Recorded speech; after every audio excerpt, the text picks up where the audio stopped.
Getting out on a Friday. It's the Fast Lane on 101 ESPN with Andrew Marsh and Carey Davis. I'm Anthony Stalter. Jamie Rivers joins us from Dallas as the Stars and Blues will match up tonight at 7 o'clock. We'll have the coverage for you right here on 101 ESPN starting at 6 o'clock with the pregame. Alex Ferrario will be on the pregame. Of course, we've got the call with Chris Kerber and Joe Vitale.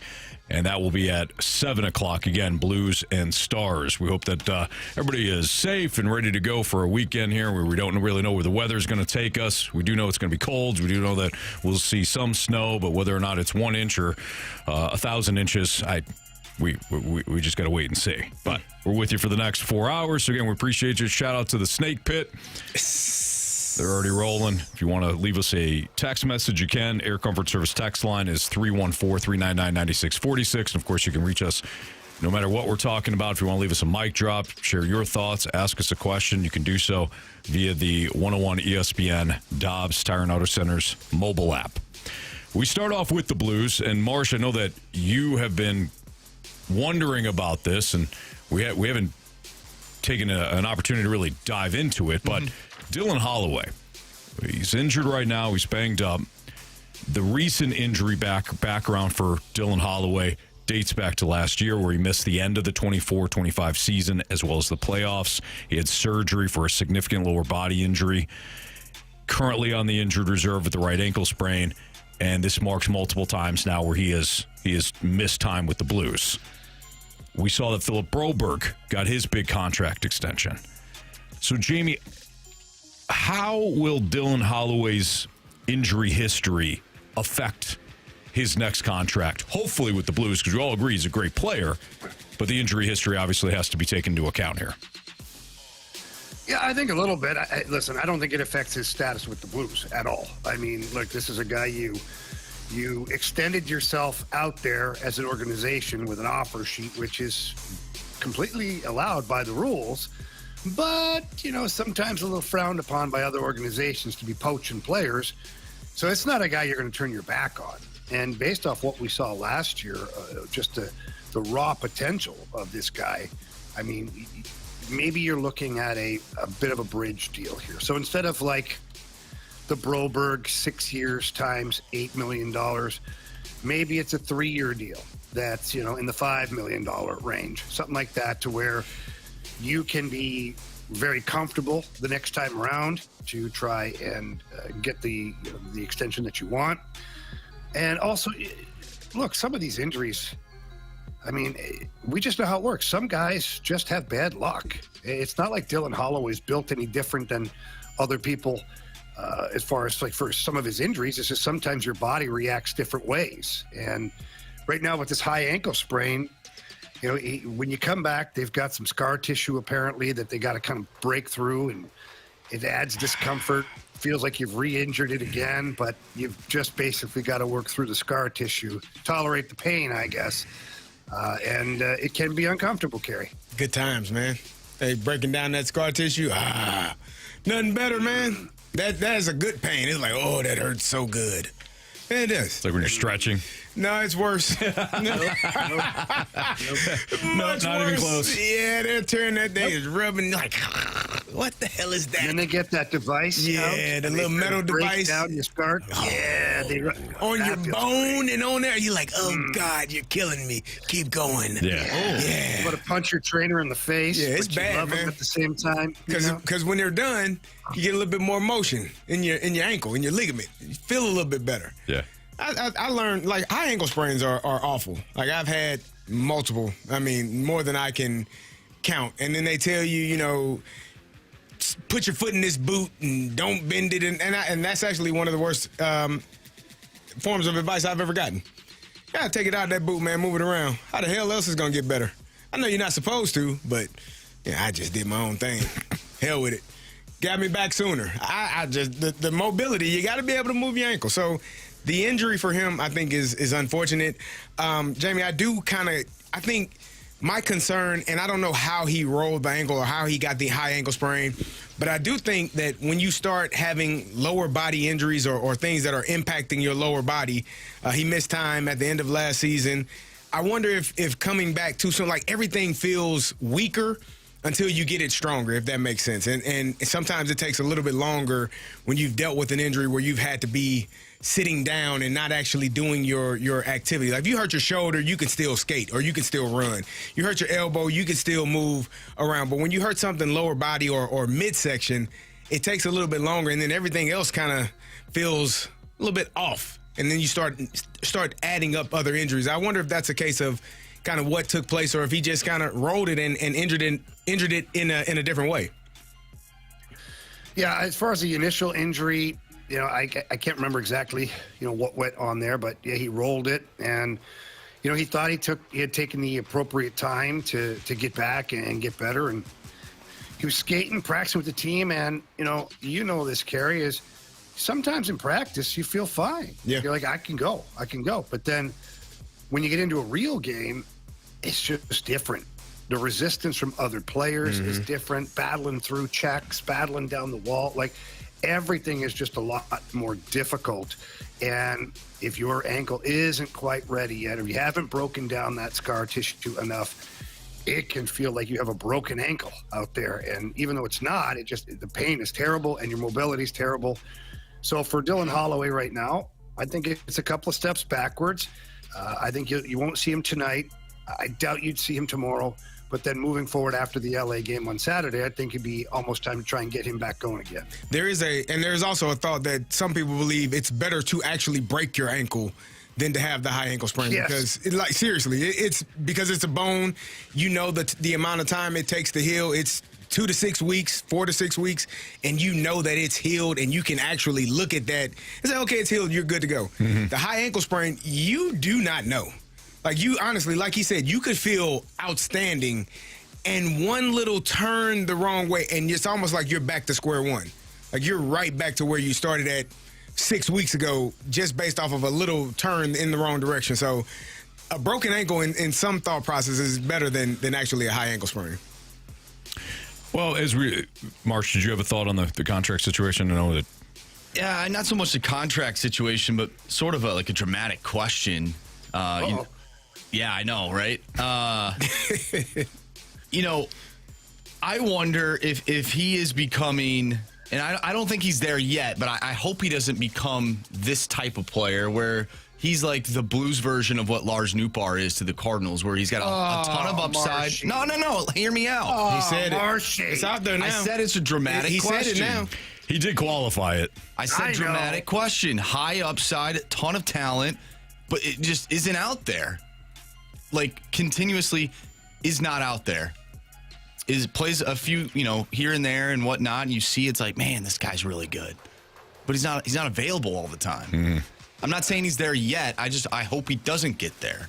But are you seeing some similarities?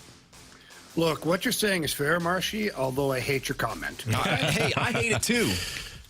Have there been any studies to show that Dylan Holloway, from an analytical standpoint, is Wayne Gretzky, Mario Lemieux, if not, Sidney Crosby, and Nathan McKinnon combined?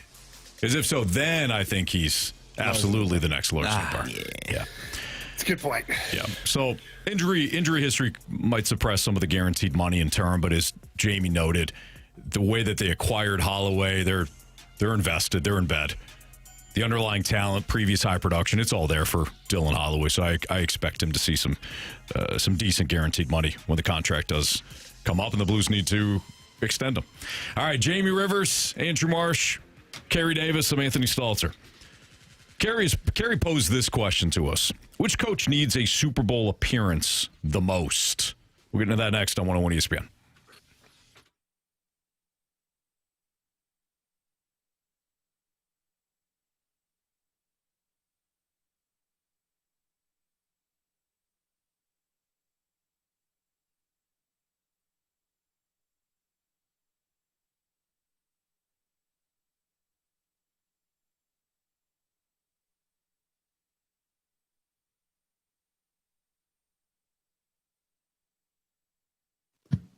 What a weekend of sports it is going to be.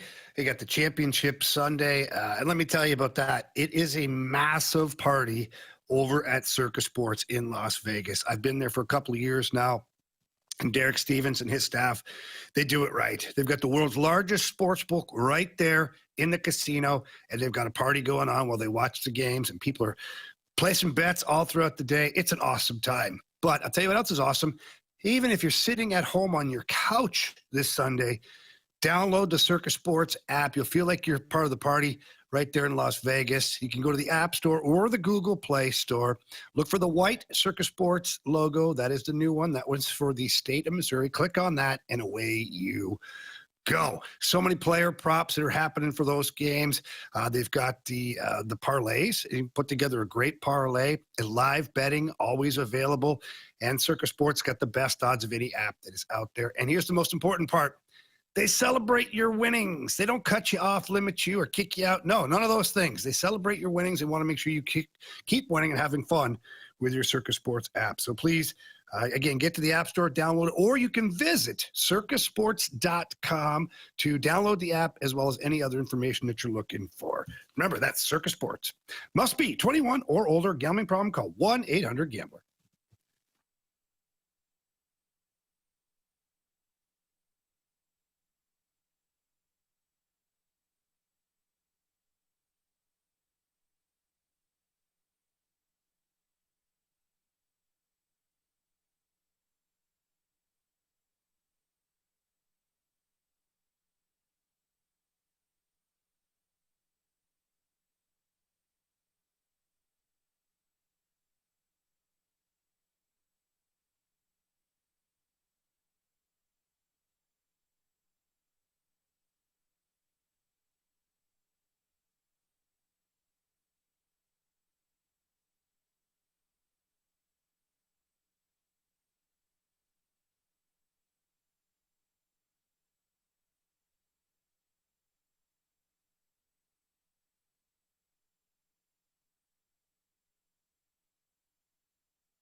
It's the Fast Lane on 101 ESPN with Jamie Rivers, live from Dallas.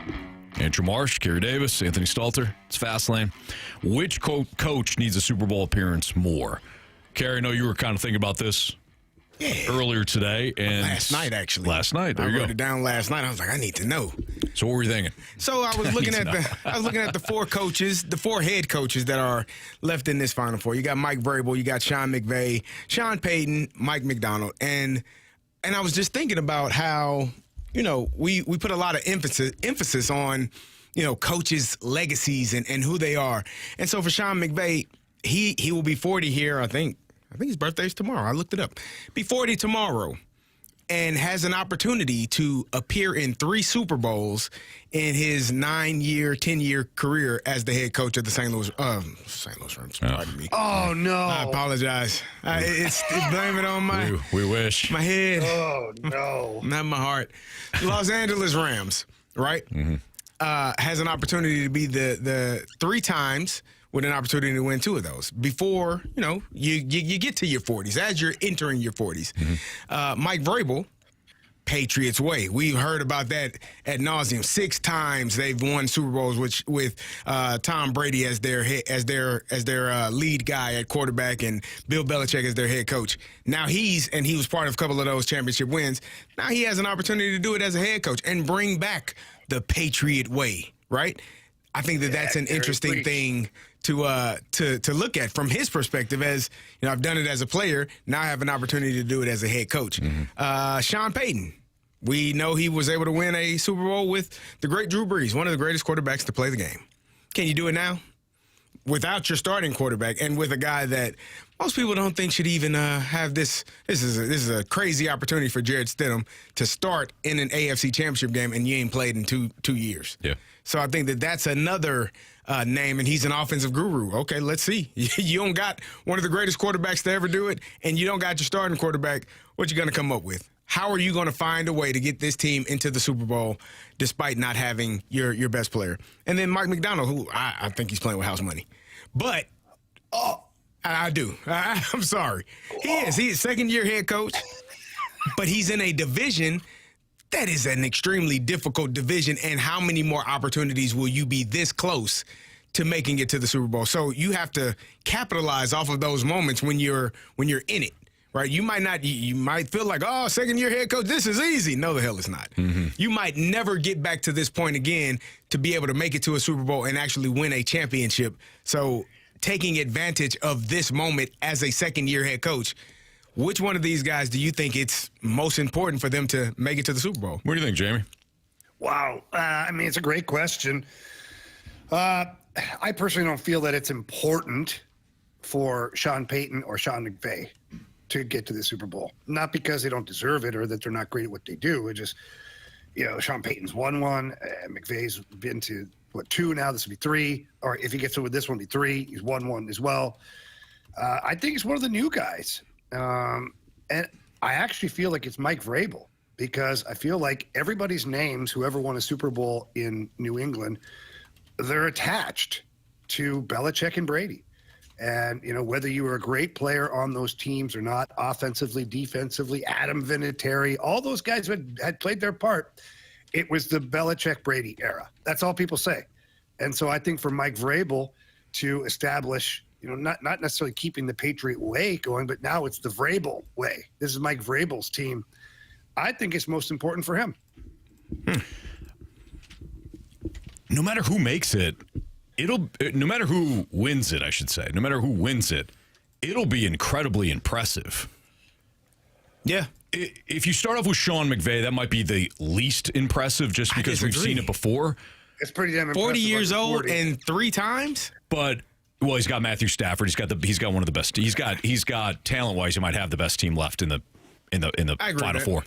So that's where I'm going with that. But if you were to say, if you look at it, he had to go on the road 3 times. You'd have to go to Carolina. You'd have to go to Chicago in a frigid temperature, and then you had to go to Seattle, and then of course you either beat the Patriots or the Broncos. So that would be highly impressive. If you go to New England, Drake May is in his second year, first time in the postseason. And as we know, once Tom Brady left, the Patriots did make the playoffs once. They got boat raced with Mac Jones and Bill Belichick and all that. The fallout wasn't pretty. So for Mike Vrabel to take an organization that was a dynasty, collapsed, and then he's got him right back in the Super Bowl and perhaps winning it, that's highly impressive.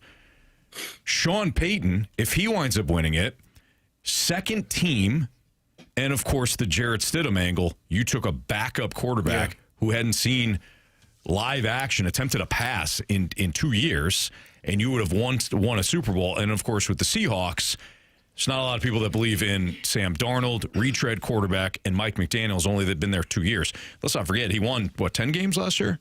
10 games, didn't qualify for the playoffs. If he were to win it, that's incredibly impressive, and it also goes against where we're at in the NFL right now, which is offense heavy. Yeah. He's a defensive-minded head coach, tabbed as a defensive guru genius, and he would have done so winning mostly because of the defense, a game manager at quarterback, and then Kenneth Walker in the running game. Right. So no matter which way you go here, it's going to be highly impressive.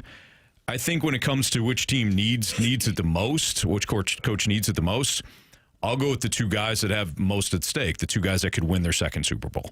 Okay. Sean McVay and Sean Payton.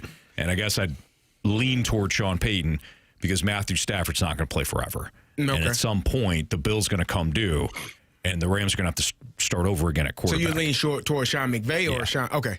I lean more toward Sean McVay because you don't have the young QB. Yeah. You have the aging quarterback. You have the team that's capable of winning. Now is the time to capitalize because you just don't know what the quarterback situation is going to look like down the road. See, I think Matthew Stafford got 3 more years left in him. He's going to be the MVP this year. He's not going to win the MVP and potentially win a Super Bowl and ride off into the sunset. I don't think he's done after this year. I'm just saying. I think he's got 3 more years left in him. So that quarterback drop off is steep, unless you're Tom Brady, who I don't know what Tom Brady's been doing, what deal he made with who. Yeah, well, for sure. See, I look at this from an AFC side of things, where this is a year where no Mahomes, no Lamar. Josh Allen got bounced already by the Broncos, by the way. No Joe Burrow. How long will that last? So could this be the only opportunity for, let's say, the Broncos to get in? Could it be the only opportunity for the Patriots? I would lean more the Patriots have a better chance to get back to this spot than the Broncos because they have a quarterback who will probably finish top 2 in MVP voting. I can't say the same thing for Bo Nix. Could Bo Nix get there at some point? Maybe. Will this defense be the same defense moving forward? Who knows? I don't know. But for me, it's the teams on the AFC side of things because of all the other quarterbacks that have gotten to this position and have been in this position for such a long time. The NFC is more, I don't want to say it's a crapshoot, but it's close, where like any team really could get in on any different year, right? Like we thought the Eagles were going to be in this spot heading into the season based on what they did last year. That's not the case. Mm-hmm. So for me, it's one of these AFC teams, and I have more faith that the Patriots can continue to do what they're doing now, especially with the question marks in the AFC East with Buffalo. What are they going to do for their head coach? The Jets aren't trying. Miami, who knows? I don't believe in them either. So there's really 2 teams in the AFC East, much like there were really 2 or 1 team in the AFC East when Tom Brady was with the Patriots. Yeah, true. So to me, if this continues, the Patriots will be in the playoffs. I don't know what the AFC West is going to look like moving forward, and if the Broncos can continue to do what they did this year, which was win a lot of close games, something that the Chiefs did last year, and they missed the playoffs this year. Yeah, and you have to assume that Justin Herbert and Patrick Mahomes and the Chiefs and the Chargers, and the like Raiders. You're saying. The Raiders are going to get Fernando Mendoza. Francisco's brother. Yeah. Oh, boy. Fernando Mendoza. So I guess you never know with that group. And if they let's say they hire Sean McDermott, he's going to at least bring stability to the Raiders. I don't know who they're going to hire. I'm looking at this, and I think it's Sean Payton for all of the reasons. Like, I don't think that he's a bad coach. Like, I think he's a really good coach, but I don't think he's a great coach. I think Drew Brees is an all-time great quarterback, and you were fortunate enough to have him as your quarterback. No knock to him because, hell, I got the job, and he did a great job at it. But I say Sean Payton because you've had 1 week to prepare a quarterback who has not played in 2 years to face a defense that is probably going to blitz everybody that they can on every single play. Because what else? Why wouldn't I? And figure out how to get this quarterback to be ready to play and know where the ball needs to go and not get hit in the mouth. Now, if this is how I view it, if Jarrett Stidham is knocked out and bloodied and battered and beat up by the middle of the second quarter, I don't think Sean Payton did a good enough job. Because you have to prepare for a team that is going to blitz you and try to inflict pain on your quarterback that has not seen real action. Jamie was just talking about it with Dylan Holloway. You don't play for 6 weeks, and it's hard because, damn, these guys are fast. Oh, they're a little bit stronger than when I'm at practice. You ain't played in 2 years? Good luck, my man. Mm-hmm. So for me, it's Sean Payton. If you are the offensive guru, you are the great coach that you have been painted to be, which I do think he's a very good coach. I think you have to make sure that you get the most out of Jarrett Stidham and you have a game plan that allows you to win that game. And Jarrett Stidham don't have to go for 350, but he cannot be holding onto the ball. He cannot be turning over the football. He cannot be the reason that team loses the game because they have an elite defense that will keep them in the game for the entire game as long as they don't turn it over. Mm-hmm. So for me, it's Sean Payton, and then I think it's Sean McVay. Because 40 years old, 3 Super Bowl appearances with an opportunity to win 2 of those, you're in rarefied air. You're starting to put your name up there with some. I mean, hell, if you choose to continue to coach, because there was rumors a few years ago that he was going to walk away. But if you continue to coach and continue to put your team in a position to win championships, you're going to be in that conversation with some of the greatest names of all time. Mm-hmm. So for me, it's those 2. That's Carey Davis, Jamie Rivers, Andrew Marsh, I'm Anthony Stalter. Speaking of Marshy, well, he's got what's trending. The Bills are reportedly set to interview 2 names that might be shocking for very different reasons. It's next on 101 ESPN.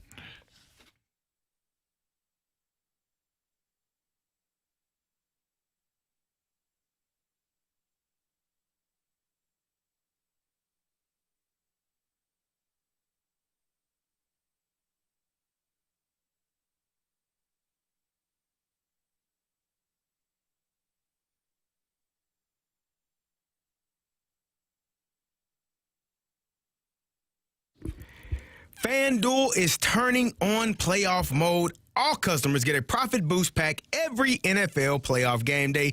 Each game day during the championship round, you'll find a pack loaded with multiple profit boosts waiting for you in the app. More boosts means more ways to level up your playoff bets. Pick the matchups you believe in, take your shot on an upset, or build a parlay that fits the moment. And you got the Broncos taking on the Patriots this weekend. Maybe you want to go under in rushing yards for those Patriots because the Broncos defense is stout and they play really well. Maybe you want to go over in receptions for Cortland Sutton because who else is Jarrett Stidham going to throw it to? He's going to be looking for his best receiver. You can take that and then apply your profit boost and go after even bigger payouts while the playoffs keep rolling. So visit FanDuel.com/local and grab your profit boost pack every NFL playoff game day. 21 plus and present in Missouri. Opt-in required. Bonus issued as non-withdrawable profit boost tokens. Restrictions apply, including any token expiration and max wager amount. See terms at sportsbook.fanduel.com. Gambling problem? Call 1-800-GAMBLER.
101 ESPN Sports Center. I'm Andrew Marsh. It's time for a Sports Center update brought to you by Saliga Heating and Cooling. The Blues back in action tonight, taking on the Dallas Stars. You can listen to that game right here on 101 ESPN. Pregame starts at 6. Puck drop is at 7. If you miss anything from today's show, make sure you go to 101ESPN.com or check out the free Dobbs Tire and Auto Center's 101 ESPN mobile app. Just head to the podcast page and you'll find all of our shows there. And it's all brought to you by the Schaefer Door Company. I'm Andrew Marsh, and this Sports Center update is brought to you by Saliga Heating and Cooling, a Daikin heating and air conditioning dealer.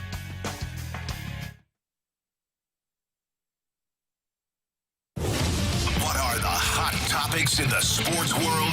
What in the wide world of sports is going on here? It's time to find out with What's Trending? Brought to you by Elite Comfort Experts. Heating and cooling with no gimmicks, just guarantees. EliteComfortExperts.com. Welcome back to the Fast Lane here on 101 ESPN with Anthony Stalter, Carey Davis, and Jamie Rivers. I'm Andrew Marsh, and it's time for What's Trending. Anthony, you alluded to the Buffalo Bills potentially getting a weird name to maybe become their next head coach. That name is a guy that coaches, Anthony, at the high school level. Got your coach. Yeah. Let's go, baby. How about Philip Rivers? Jamie's cousin. Philip Rivers, according to Adam Schefter, who was reporting the Bills are interviewing former Colts quarterback Philip Rivers for their head coaching vacancy. Yeah. That Philip Rivers, current head coach of the St. Michael Catholic High School, don't know what their alma mater is. Future Hall of Famer, came out of retirement this year, and the Bills are at least interviewing him and chatting with him. By the way, Justina Anderson is reporting that Josh, or maybe it's Diana. Just make him the head coach. Maybe the situation where he's like, hey, at least I want you to at least chat with Philip Rivers. I'm intrigued, but this would be a big leap considering he's never called plays, been an offensive coordinator. Hell, he's never even coached in the NFL before. That's interesting. Just make Josh Allen the head coach. To do that? What? So wait, hang on a second. This guy has been part of the offensive program for how many years as a quarterback? You can't tell me he didn't have his fingers in the offensive coordinator's playbook throughout all those years. Well, you'd have to know Carey? it for sure. Yeah, he has an understanding of the offense, but that's completely different from putting together an entire, organizational game plan for how you're going to go about your practices and how you're going to go about your. Hang on. All those years he was in the NFL, he has no clue how to do that stuff? I doubt it. He has no clue what it looks like? I would doubt it. I mean, he's probably spoken to some people. Jamie, you know this. The coaches are there much longer than the players are. You think Philip with his 10 kids was sticking around to see what the hell He probably the was. coaching staff was doing? Probably stayed there longer than everybody, Carey. You guys need me for anything? Yeah. No, here's my thoughts on it. And I understand the skepticism from probably a lot of people. But I look at elite players and I look at elite leaders. And when I look at Philip Rivers, you look at his course or the tenure he had in the NFL. One, he was an elite player for sure. Two, he was an elite leader. He stepped back into that huddle in Indianapolis this year like he'd never left. The very first sequence of plays, he's picking up coverages, changing plays, changing this, changing that. Players like, holy crap, who the hell is this guy? Because he lives and breathes football. He's been around for that long. So do I think he's like going to come in and be the Bell Belichick? No, but guys, if we haven't learned anything over the course of the last 3-4 years, is a lot of these teams are looking for a CEO type person. And so Philip Rivers, you put a staff together and he just lets the defensive guy do his thing, the offensive guy, and he's the leader of the whole pack with all the experience that he has under his belt. Like, I've seen guys step off the ice and go behind the bench and have success. I don't always feel like every time you have to be a guy that's put in his time, coach high school, coach college, coach this, offensive coordinator, special teams. Sometimes that's the path for certain people, for sure. But for other people, it can be fast forwarded. It can be from high school to the National Football League. Marty St. Louis is coaching the Montreal Canadiens right now. He coached Pee Wee hockey. He was coaching his kids' AAA hockey team, and they offered him the damn head coaching job. Seems like he's doing okay. Like, I'm just saying, like, I know it's a stretch, but I don't think it's impossible.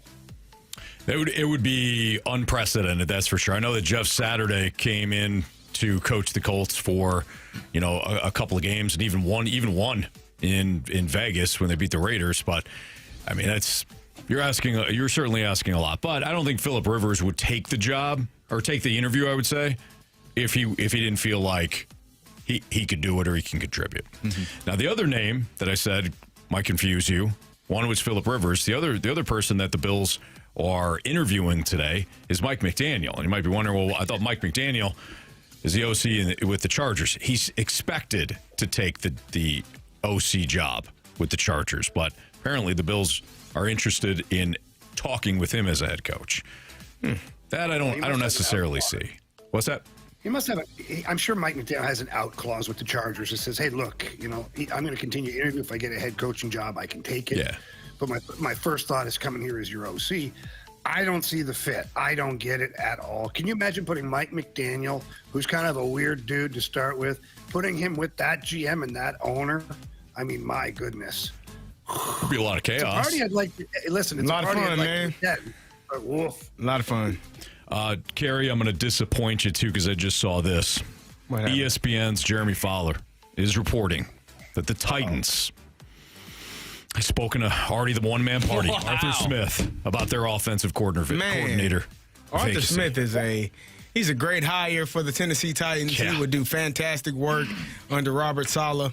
I think those two would get along great. He's Are you sure you don't want him for your new head coach, whoever that Anthony, may be? I think what Artie needs is to get back to his roots, which is in Tennessee. He was there. He had great success there.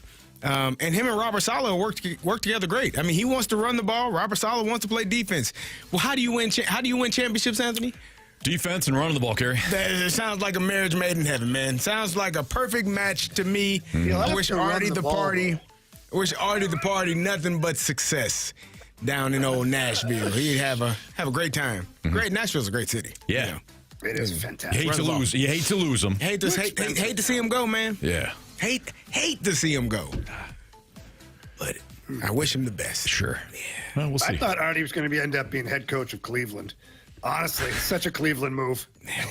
They may have no other person to say yes. Yeah. Nobody else is even interviewing. It's going to be Mike McCarthy or Artie the one-man party. The only two guys that are like, yeah, I'll take the job.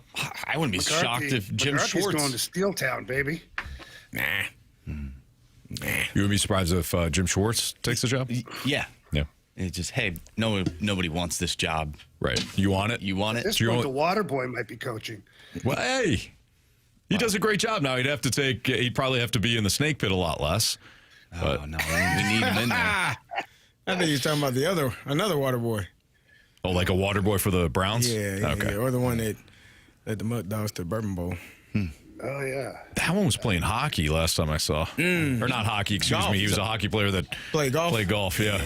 He also plays basketball, too. Yeah. Does a lot, man. That He guy. invented the bank shot. Well, he's a scout, too, for the Sixers. He does a lot. He's doing a lot. Yeah. Boy, the water boy is... Wasn't he a jeweler as well? He got into some issues, I think. Yeah. Hey, you know what? He's got his hand in a couple different careers. A lot of things. Yeah.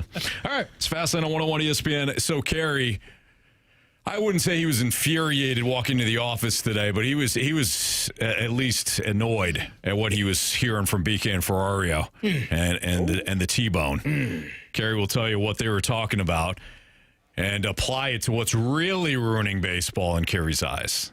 That's next on 101 ESPN.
So Carey came into the office today, and he was a little annoyed, I would say. I wouldn't say he was ticked off. I don't say he was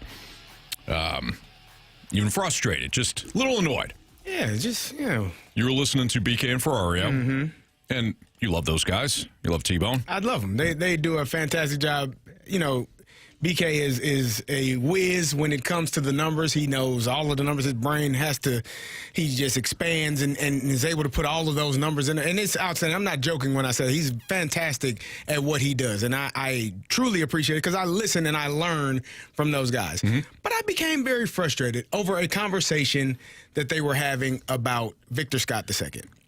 And in the entire conversation, it was about essentially, and hopefully I don't, misspeak or misquote what they were saying or the concept of what they were speaking of, but they were talking about his play at the plate, like his ability to hit and why his value is not as good because his numbers aren't valuable at the plate. And then I got to thinking about it. I'm like, you know what? This is what's wrong with baseball. Like, I grew up in baseball watching Ozzie Smith play. I didn't give a damn what he did at the plate. I watched Yadier Molina play. I didn't give a damn. People didn't care what he did at the plate because of what he did behind the plate. And we were just having the conversation about Andrew Jones. Why the hell did it take him this long? Because of the mindset that what you do at the plate carries more value than what you do in the field. If you are an elite defender, there's still a place for you in this sport.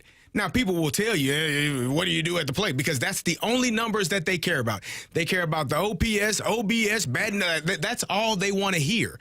They don't care that you're a Gold Glove defender. And I think that that's what's ruining baseball is we're so caught up in the analytical side of what are his numbers? What's his WAR? What's his WRC plus? What's his OPS? What are these numbers? Can he stop you from scoring runs? Yeah. Okay, that has as much value as what he does at the plate, in my opinion. And we used to value that.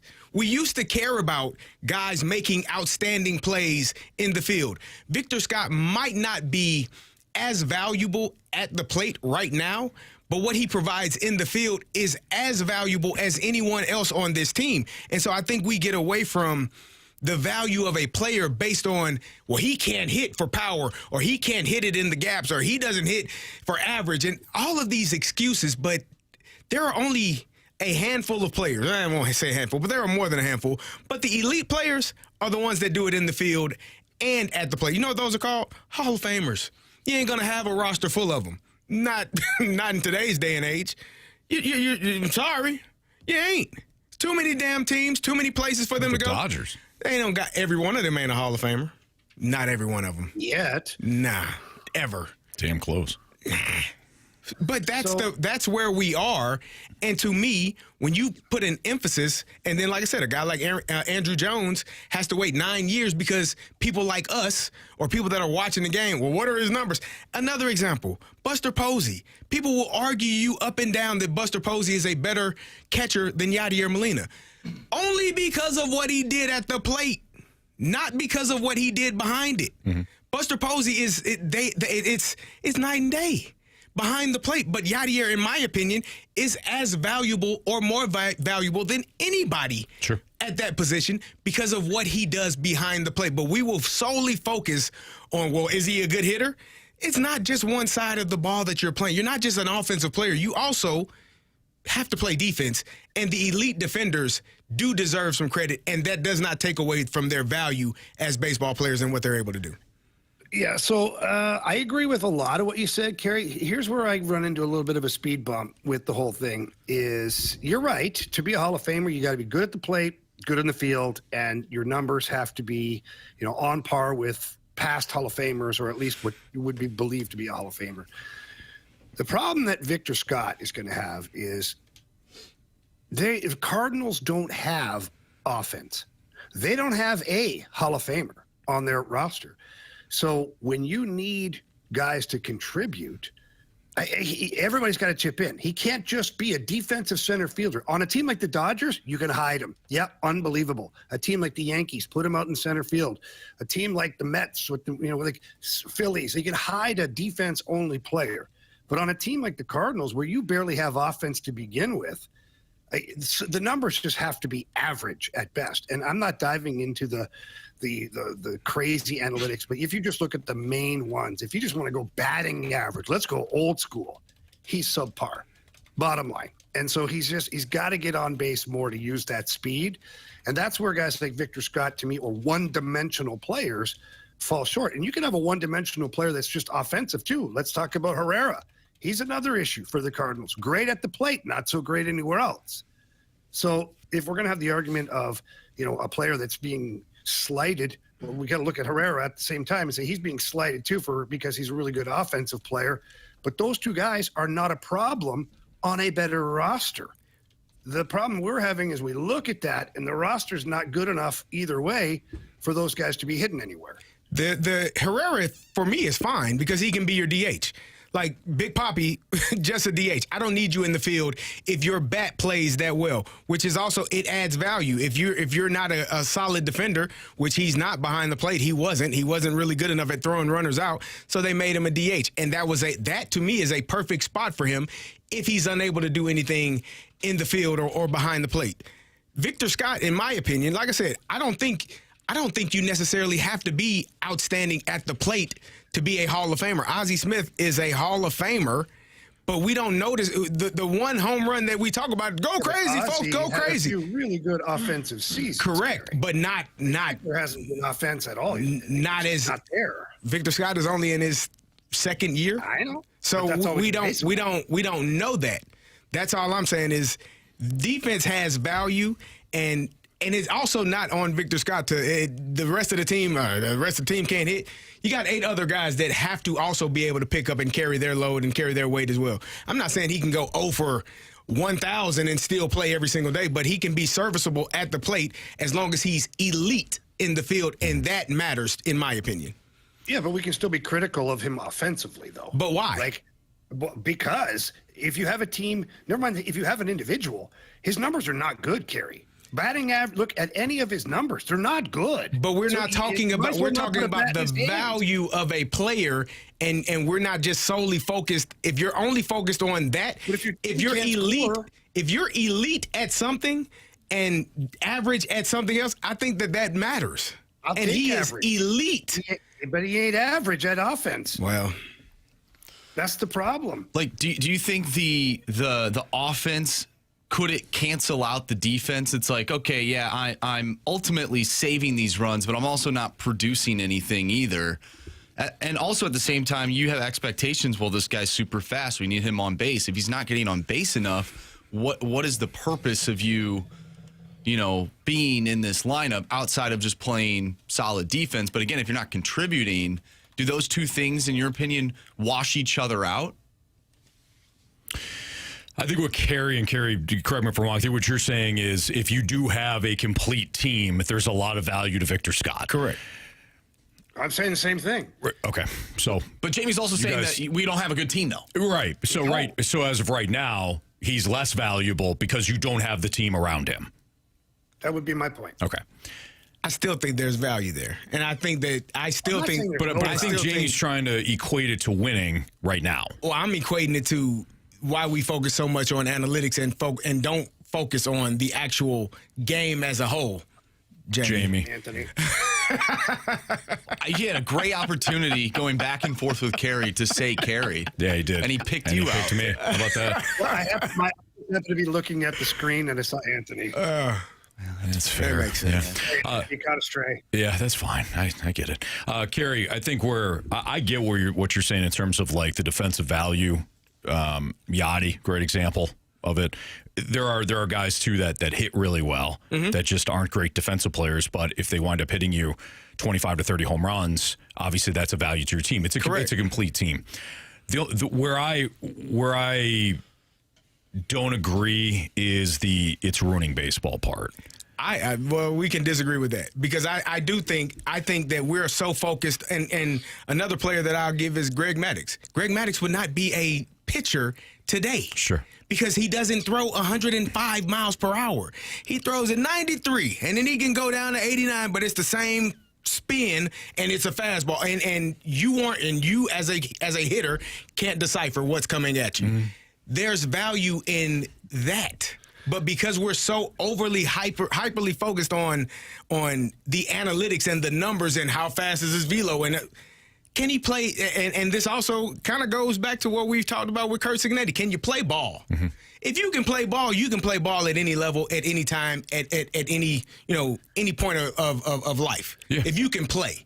And so, but we're so focused on numbers that I think players that can actually play the game get missed out on, or they're overlooked, or their value is not as high because their numbers don't pop off of a screen and shock the hell out of you. Like, well, yeah, but Carey, you're worried about the numbers. I get it, but there's defensive analytics too. But it's like you're okay with the defensive analytics that say how many runs he's saving, but you don't want to talk about the fact that he can't get on base. What I'm saying is we focus more on the offensive numbers than the defensive numbers, and I don't think that I don't think we can argue about that at all. I think that that's pretty much a fact.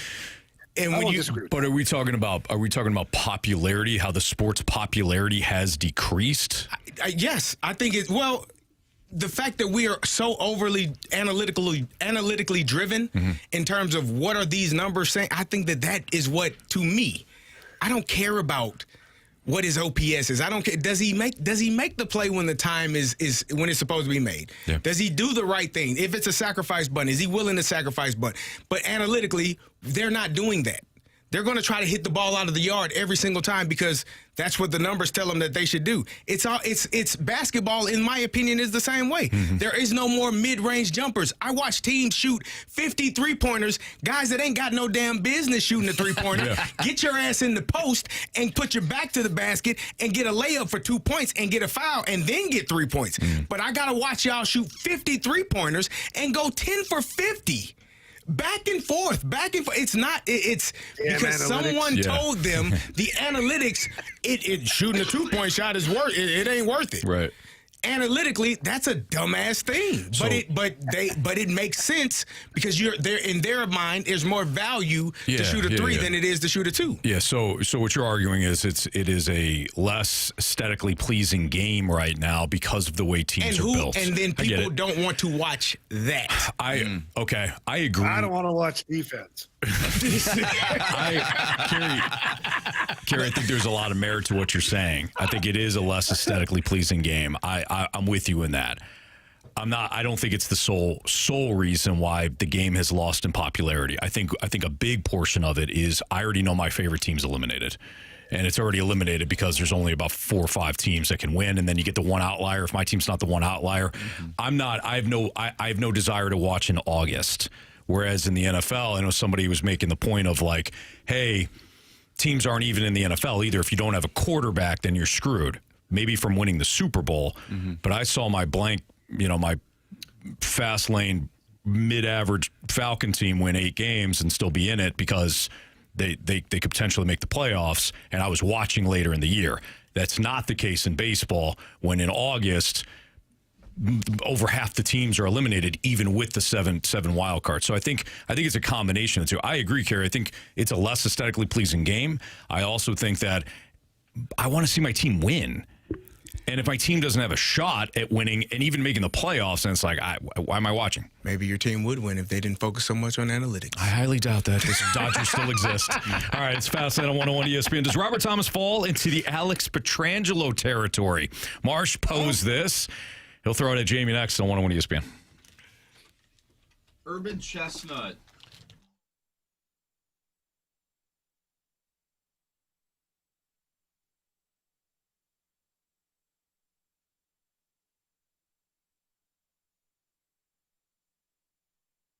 My friends over at Urban Chestnut, they got it going on right now. We are pumping out the Zwickle Light, and man, is it good.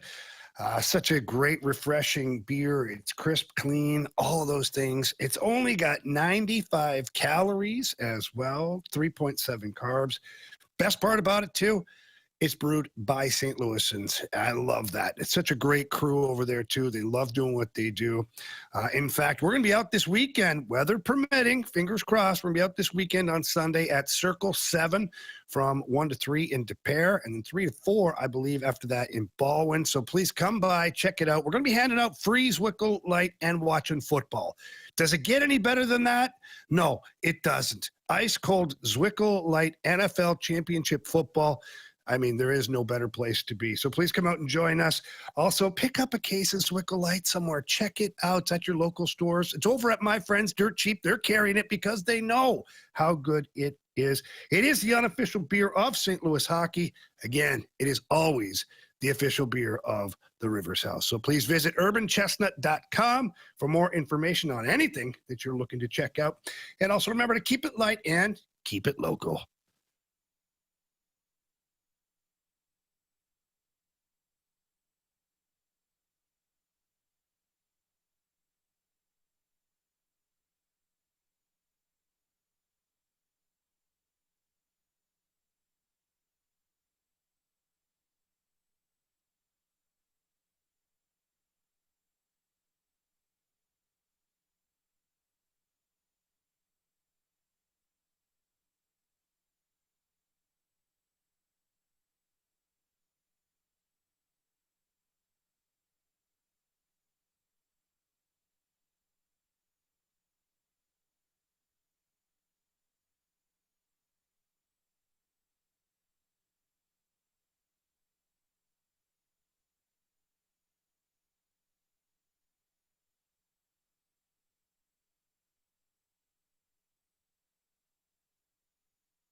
Fast then on 101 ESPN 306. Your time check is brought to you by Clarkson Jewelers, an officially licensed Rolex jeweler, with Andrew Marsh and Carey Davis. I'm Anthony Stalter. Jamie Rivers is with us from Dallas, where the Blues tonight will take on the Dallas Stars. A couple of nights off for them, and then they play back-to-back. We have all the coverage for you right here on 101 ESPN starting at 6 o'clock. So immediately following our show, you can listen to Alex Ferrario as he gets you ready for tonight's Blues and Stars game. And then, of course, at 7 o'clock, we'll have the puck drop for you on the Blues Radio Network. Chris Kerber and Joe Vitale on the call. All right, Marsh, you posed the question to us on the rundown. Does Robert Thomas fall into the Alex Pietrangelo territory? I'm assuming, of course, you mean, does Robert Thomas, is he the next one to lift the Stanley Cup for the Blues? Whoa, Anthony. That'd be kind of cool. That would be Pietrangelo was the sweet. last, Thomas the next. Is that what you're asking us? No, it's not. Okay. It's not what I'm asking. We had this conversation earlier this week surrounding Robert Thomas and whether or not he should or could or would be traded based on what people are throwing out there, into the internet sphere. With that being said, once Petro left the Blues, I think we could all agree that the Blues have been searching for that number one defenseman ever since. And if the Blues were to move off of Robert Thomas, do you believe that they would still be looking for that number one center if he ends up going elsewhere? Do you believe that there is a guy within the system that is the next one center in this system? I don't know. So would that sort of make you question whether or not he should be moved off, even though maybe there's some people out there that think, well, we need to shake things up here? So, Marsh, to clean it up just a little bit, are you suggesting it's kind of like maybe the Alex Pietrangelo thing, yeah, but Colton Parayko too, where if you back in the day it was like, hey, do you trade Colton Parayko? Well, as soon as you trade Colton Parayko, you're going to be looking for the next Colton Parayko? Exactly. That's kind of what I'm alluding to. Jamie, I would say no, because everybody's high on Dalibor Dvorsky, but what do you think? Yeah, I don't think you have that guy in the organization. That's for sure. Not right now, of course. Well, yeah, I mean, but how far are we going? Like, what's the potential upside of Dvorsky? Yeah, not that. Okay, fair. Not that. No. That's why I lean toward the hockey guy. Yeah, no, it's fine. Carey. Thank you. Yeah, thank you, Carey. Dalibor Dvorsky for me is a high-end second-line center. I think right now that is his ceiling, which there's nothing wrong with that. Those guys are great players. You need those guys on your team, and but I guess the bigger question is, do you view Robert Thomas as a number one center? Not on this team. Like, do you view him league-wide as a number one center? Because if you do, then, yeah, you don't part with that guy. Like, because Alex Pietrangelo, league-wide, was a number one defenseman. And Colton Parayko, league-wide, is 6'6" and skates and does the things he does. Not many guys out there doing that at that size. Mm-hmm. So you have unique situations. Is Robert Thomas unique? He is in certain ways. He's a great 200-foot player. He's an all-situations player, power play, penalty kill, regular shift, goalie pulled, either way, he's out there, okay? But is he a number one center on almost any team in the league? The answer is no. The answer is no. So, and I'm not saying you trade him. I'm not even commenting on that right now. But if you did, for some reason, if Robert Thomas wanted to leave, because remember, he's got a no-trade clause. Mm-hmm. So we're going to have to ask Robert how he feels about all this stuff. Mm-hmm. If Robert Thomas says, yeah, I'm kind of okay with a change of scenery, here are the teams I'd go to, and you make that trade, you're absolutely looking to replace him with something. But with the money, the $8 million that would be leaving the building in that trade, and I don't know what you're getting back. Army might get a draft pick. Like, if Army thinks the key to all this is, or Steiner and Army now, if they think the key to this is we can replace Robert Thomas in the offseason with unrestricted free agent, you don't want anything back in that trade. You want to just leave that $8 million available plus whatever you're going to have available because the cap is going up again, and you go and you get that number one center. That definitive number one center, you go get him with 5, 6, 7 years deal. You give him the money that he wants. That's fine. But if you don't think you're able to do that, then you have to continue to develop Robert Thomas. He's not a finished product yet. That's the thing people don't understand is just because he's played so many years, he's been around, he's making the big bucks. I get it. He's penciled in or penned in at slot 1 for center iceman. But these guys, these players are always projects. They're still developing. And I think the sweet spot for Robert Thomas is still probably about 2, maybe 3 years from now, mm-hmm. to where he's really figured out who he is as a player and how to maximize all of that.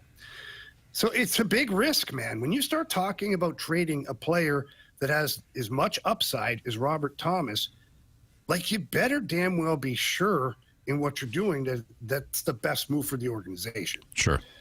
Yeah, that's fair. I mean, we get these questions all the time about, well, you guys are so willing to trade the Cardinals players. What about the Blues players? Well, it's complete apples to oranges. The Cardinals right now are in a rebuild or a build, and the Blues thought they were out of that. So to quickly pivot to now we're just going to have this fire sale, it's just not realistic. And even if they did want to do the fire sale, and they say, hey, listen, we have to break up this core, which I'm not saying is a bad idea. You still have the unfortunate reality that of these guys have no trade clauses. And you can't just pick up the phone and say, hey, who wants him? We'll dangle him out there. You still have to get excellent return on investment. For example, if you just say, hey, Robert Thomas available, and you got two teams that he's willing to go to and they start bidding against each other, that's the best case scenario. Worst case scenario is you struggle to find a team that he's willing to waive the no trade clause to. They know it, and they say, here you go. Here's a first-round pick and, one of our prospects. Is that really setting you up for the future? Because I would push back to the people that say just break up the core, be done with it. Are you sure that you can get good value for the guys that you have? You want multiple teams bidding against each other for your player that you're trading, whether that's Robert Thomas or whoever. Yeah, and I think we go one step further, too, is you've seen what this player can do. Last season, the end of the season, and the playoffs, Robert Thomas was one of the best two-way centermen in the entire league, for that matter. Now, here's the big question. You've seen what he can do. Now, can he do it again? And can he consistently do it? And that's where I go back to my comment earlier is he's still developing. Mm-hmm. Robert Thomas is still figuring out how to be an elite player in the NHL. And it's not easy because the league is constantly changing. The teams are adjusting to your style of play. You're getting tougher matchups. Players are more aware of what you can do. So, all of these things are true. Now, it's up to Robert Thomas to figure out how to crack the code the other way as far as being a more dominant player. I see a lot of texts, and they compare Robert Thomas. They say he's our number one center, but not a number one center. It's similar to what you heard about, what's the boy's name that just left? Sonny Gray. He's your ace, but not an ace. Yeah. So do you feel like I don't know what that how that equates or if there's where you go to find a number one center if you move on from Robert Thomas. I think he's what you have, and I think you've paid him. You have to hope that at some point the game matches the pay, and I'm not ready to move on from him yet. I think he's still a young enough player. He's been in the league long enough, but in terms of age-wise, he's still young and learning and maturing. So I think he's just got to get him with the right group, whatever that looks like. Whoever the two wingers are, they're going to shoot the damn puck and get him some assists, and then he can score some goals himself. Well, that's one thing to remember here, too, is I could be drawing a blank right now, but when's the last time Robert Thomas really had a goal scorer on his line? And that's not disrespecting Jordan Kyrou, Jake Neighbors, Pavel Buchnevich, maybe even some shifts back in the day with Vladimir Tarasenko. It was a lesser version of Tarasenko, mind you. But when's the last time he's had a scorer? If he had, a Braden Point playing with him, a Kucherov, you've got a Jason Robertson here in Dallas playing on his left wing or something like that. The world looks pretty different when you've got a playmaking center who plays good at both ends of the ice, possesses the puck, and now he can pass the puck to somebody who hits the back of the net 40 times a year. Right. All of a sudden, his value is a lot better at that point. I think Robert Thomas on some nights is trying to drive offense all by himself, and he's not that kind of player. He's not a McDavid. He's not a McKinnon. So driving offense by yourself that's a really tough task. I also wonder, if there are people that believe that he is a number two, that if you do end up getting a number one center, a bona fide number one center, if that helps out matchups as well, because Robert Thomas every single night is going up against the best players of whatever team they're playing against. So that in itself, he has to focus more on defense rather than offense, I would say, if he is that 200-foot type of player that, that he is sort of developing into. I think that also hurts his offensive output because you're going up against some of the best players in the world. Well, yeah, and that's the argument that people have had for years about Ryan O'Reilly, too. You look at his offensive numbers and they're fine. But every night he's playing against McDavid, McKinnon, Crosby, you name it. So at some point you're compromising some of the offensive side of the game to play good defensively. And I think Robert Thomas has fallen into that a little bit here. And which is why, again, I'm going to go back and caution people that are wanting to jump off the ship right now and trade him. Give him a year or two. Let's see if once he figures it out. Can you imagine him going somewhere else and figuring it out a year or two down the road, and then becoming this elite two-way center, Patrice Bergeron-esque from the Boston Bruins. And you're like, okay, well, damn, would have liked to have that one back. It's like, yeah, the Blues are just like John Mozeliak. They give up too early. Like, that kind of thing. Yeah. All right, it's Fastlane on 101 ESPN Sports Six-Pack Part 1 coming up. So if you've got a question, send it into the Air Comfort Service text line at 314-399-9646. Again, Part 1 of the Sports Six-Pack is next in the Fastlane.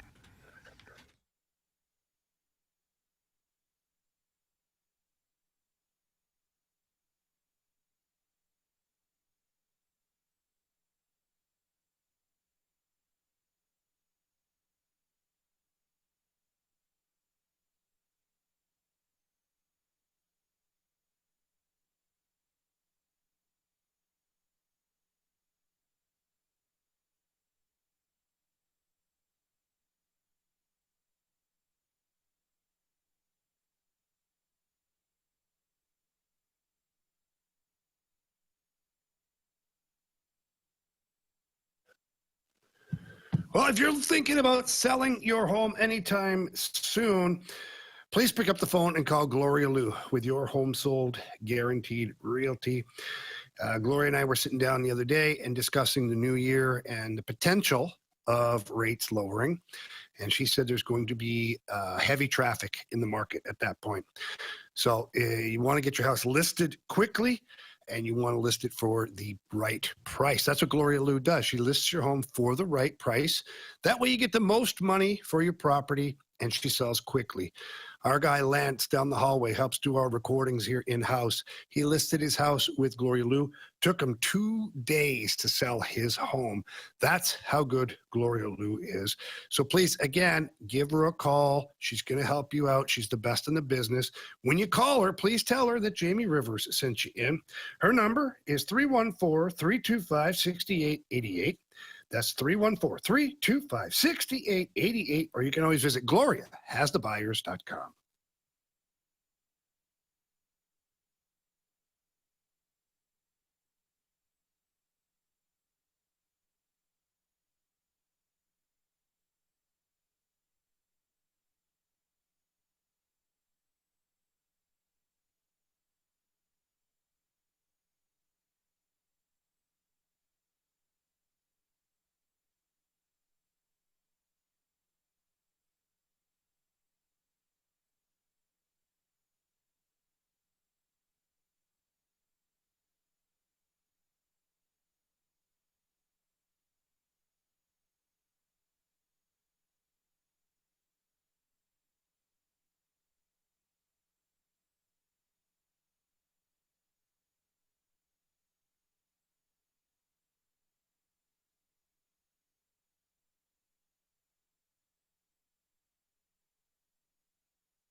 It's time for the Fast Lane to answer your sports questions. I want to ask you a bunch of questions, and I want to have them answered immediately. Asking me all these weird questions. Answer the question. Answer the question. Answer me! Refreshed by Urban Chestnut. Urban Chestnut's Swickle Light Premium Light Beer. Live your lifestyle, St. Louis. Time for part one of the Sports Six-Pack here on the Fast Lane on 101 ESPN. Andrew Marsh, Jamie Rivers, Carey Davis, I'm Anthony Stalter. Fire away, Marsh. Question number one. All right, from the 636, do you guys think we could be just in denial that the Blues are in the same spot as the Cardinals were a few years ago because we like Army and he got us a cup? Top prospects not hitting their ceilings, very average prospect pipeline, and no superstar top picks. I'm concerned the Blues may need a full tear-down rebuild because the other top teams have multiple top 5 picks leading the way, and the Blues are in the muddy middle of mediocrity. I'm sorry. I told you all with the ACT questions, I get lost. Yeah. I lost halfway through that. Basically, are we lying to ourselves that the Blues are Thank you going to be okay? for And the Cliff Notes, Anthony. should we? Well, and then we're following it up with, we should just tear it down. Do those people even listen to the damn show ever? Like, I'm serious. I'm not trying to be a jerk here, but like for weeks now, maybe even months, we've talked about the no trade clauses and how you cannot, I repeat, you cannot tear it down. Right. So what are we talking about here? Like, what are we Jamie, doing here? I don't think that you haven't said it enough, okay? Yeah, Gary, I'm you starting to feel like I'm taking crazy pills. Jamie, you got to say it more. You know what I mean? What the hell is wrong with you? Why can't you tear it down, Jamie? Just why can't you? Huh? Well, Carey, it's an interesting question. I've never been asked this before. So what I'll say is that you have a lot of no trade clauses, and some of the players you'd like to trade, you probably can't right now just because of underperformance or clauses in their contract. Jamie, there's a way you can just override that no trade clause. They do it on the game all the time. Yeah. That's called Madden. You can't do that in real life. Why don't you just do Gary, that? Although That didn't Army work. has worked some magic with terminating contracts for players who didn't want to go somewhere. But no, look, the Blues are in a situation now where you talk about prospects that are underperforming. Yeah, maybe. I mean, like, what did we think? Did we think Dalibor Dvorsky was going to be a 40-goal scorer his first year? He didn't even start the season here. And now here we are. Otto Stenberg, he's way ahead of schedule. They expected him to play the full season in the American Hockey League and get used to what they call the North American brand of hockey. Jake Neighbors, he's still figuring things out, but he is still a consistent 20-goal scorer. I don't know if he gets there this year, but he has been the last couple of years. So I think that's positive. Robert Thomas, Jordan Kyrou, are we still calling them prospects? I mean, I don't know. It's not where it needs to be. And I'm not even pretending that, but to suggest you tear it down, like, can you move on from Braden Shen? Yes, you can. Do you want to? I wouldn't want to, but I understand the business side of it. Can you move on from Jordan Binnington? Yes, you can. Again, not sure I like that, but yeah, you can do it. So those are two players, Justin Falk included, that you can move on from at some point, probably right at the trade deadline. And then if you're trying to get worse to get better, that might be one way to do it, is you get worse and you get a better draft pick. But I'm going to let you in on a secret, guys. It doesn't guarantee you a generational talent. Right. It doesn't. And, they've got 2 or 3 guys in this year's draft that are high-end, could be generational talent. But if you, with your lottery picks, somehow don't end up in that spot, then you're getting a good player. And then fingers crossed. Mm-hmm. Question number 2. All right, from the 618, Jamie and Carey, if you had to leave your newborn child for 1 month with a former teammate, who would you trust the most? Oh, I didn't see it. I didn't know it said question. 1 month. So wait, I got to leave the newborn with him, or can I leave it with him and his wife? It says him, but you can Damn. twist it around. If he's married, I'm sure the wife is there as well. Yeah, because I was like, if I have a newborn son, 1 month? I'm definitely leaving with Keith Kachuk. We're going to get a pro hockey player. Yeah, right. That's a good call. Oh, man. 1 month? The only one, because he was very mature. He was married. He was Mwelde Moore, my running back teammate in Pittsburgh. I would leave my son with Mwelde. Now, Mwelde is a little, he's off the wall at times, not in a bad way, but just kind of quirky. Mm-hmm. So my son, but I would trust that him and his wife would be able to take care of my newborn son for 1 month if I had. Now, I got some teammates that I love. There ain't no way in hell, because I don't know what the hell they're going to be doing for 30 days. Yeah. So for me, I would say two people that definitely jump off the page is Mike Fisher. I played with him in Ottawa. I mean, this kid was 19 years old when he played for us. You thought he was 30 years old. So mature, so calm, wasn't wild, wasn't out every night, was like, just a student of the game, a good guy, a very deep faith, religious dude. I was like, okay, he's the kind of guy you're like, I'd let my daughter date this guy. And so I think he'd do a hell of a job with my baby. And also Steve Yzerman. Steve Yzerman, super responsible, stays in the proper lane at all times. And he's not going to veer off the course. And if he has to hunker down for 30 days and take care of my newborn, he's got it covered. I think Troy Polamalu would be in that boat as well. Troy and his family. Troy is never, just always, he just kind and funny and just cool as could be. So Mwelde and Troy, I would leave my newborn child with those two. Everybody else, you go wherever the hell you need to go, brother. Marsh, what about your future unborn child? With one of you guys? Yeah. Oh man, you got some interesting choices here for various different reasons. Okay, well, let's see. If I want my child to be a hockey player, I'll probably stay with Jamie. Sure. If he wants to be a football player, he'll be with Carey. If he wants to be a second baseman, Anthony. Got it covered. If he wants to learn how to double punch someone in the face, Anthony. I don't know. It's a great question. Who would be your last choice? I don't want to throw anybody under the bus.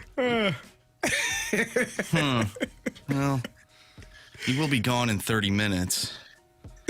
I won't have to face him. Remember, I've got 4 kids I've raised. And twins, too. Yeah. Oh, man. That's You've actually done a very good job. I'll take care of them myself. There How about you go. that? All right, there you go. Take care of them myself. All right, part 2 of the Sports Six Pack is next. 314-399-9646, the Air Comfort Service text line. If you have any more questions, fire them in, and we'll hit them in part 2 next on 101 ESPN.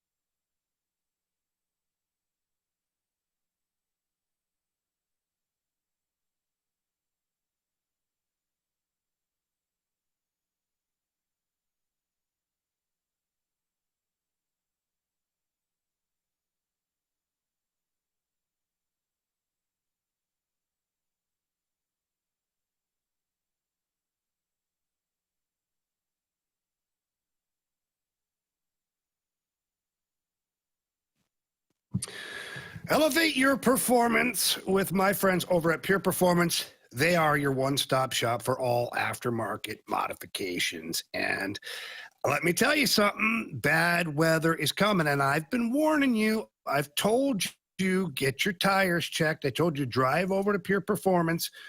They've got that 25,000 square foot facility. Get in there, ask for Shelby, have somebody look at your tires. Get over there today. In fact, get ahead of this weather. You do not want to be on the roads with bad tires. It's just unsafe, and nobody wants to see you guys in the ditch or in an accident or something like that. So get your tires checked over at Pure Performance because they sell all tires, not just the big off-road tires, things like no, every single tire for any vehicle, they've got you covered over there. So get in there and check it out. They also have all the accessories you need. Anything you're looking for, tinting your windows, running boards, lift kit, leveling kit, tonneau covers, everything. All the toys are available at Pure Performance, but you got to get in there. Check it out. You got to look for yourself. They're in St. Peter's right off of Cave Springs Boulevard. Just an awesome facility. But if you can't get there in person, get there online. Visit them at pureperformance.com. That's pure, P-U-R, performance.com.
ESPN Sports Center.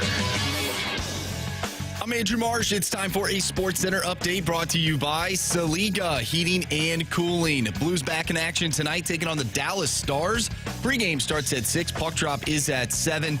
Of course, you can listen to that right here on 101 ESPN. We have part 2 of our Sports Six-Pack coming up next, so get your questions into the Air Comfort Service text line, 314-399-9646. We'll do part 2 of the Six-Pack next. I'm Andrew Marsh, and this Sports Center update is brought to you by Saliga Heating and Cooling, a Daikin heating and air conditioning dealer.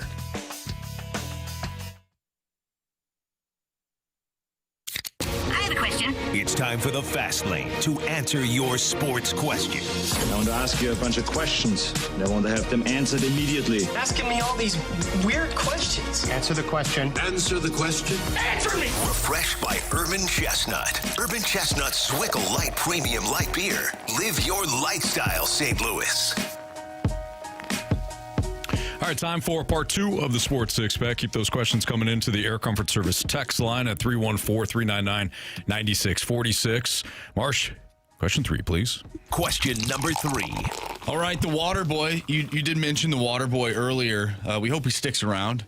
Doesn't take the head coaching gig with the Cleveland Browns. Yeah Although it'd be great. It would certainly be great for him. Yeah, but not for us. Yeah, No. payday. We want him here. Yeah, no, we want him Asking questions. locked in And all day Doesn't mean long. you couldn't still participate, guys. Wow, But he'd be get a little busy. Yeah. busy, yeah. Not that team. You don't have to win. Wow. What? No? Not wrong. No? Yeah. Go ahead, Marsh. Anyways, the water boy wants to know, what is the best flavor of Gatorade? Orange. Ew. I don't know if that's a flavor, but a color. That's the flavor. Yeah, Flavor. orange. Yeah, you Yeah. got it. You're good. Orange. Orange. Yeah, orange is the best. Orange is a flavor. It's I like the, wonderful. I like the blue frost. Shush your mouth. I want to make sure I don't screw this up. You look like a Purple Rain kind of guy, Anthony. No, sir. Glacier Rain. Cherry.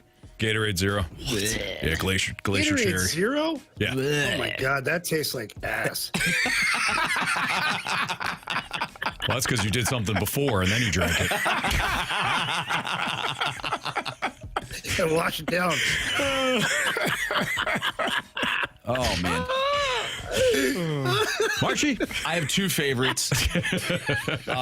Yellow Gatorade whenever I feel sick. For whatever reason, That's lemon lime. Oh, that's lime, ain't it? It's Yeah. just, Lemon for lime, me, it's the lime. best. The OG. Yeah, that's solid. That's terrible. Whenever I'm sick, no, Carey needs to stop it. Jeez. It feels it's probably a placebo thing, but I feel like I get better when I drink the yellow Gatorade. And then after I am like play, let's say I play a men's league hockey game. After I'm done with that, I go with the blue Gatorade. I think it's Glacier Freeze. That's my favorite after being active. Okay. So I have 2 favorites. Fair. And then now they have like the mix and mash Gatorade flavors now. Have you seen that? I have not. Yeah, they're No. mixing flavors together and putting it in a bottle. I don't know if I'm about No, that. they're- Yeah. They're not bad. I've mixed things with Gatorade before. Let me Yeah, tell you, vodka yeah, goes yeah. great with Gatorade. It's in the same bottle. I could see that. You can't really tell.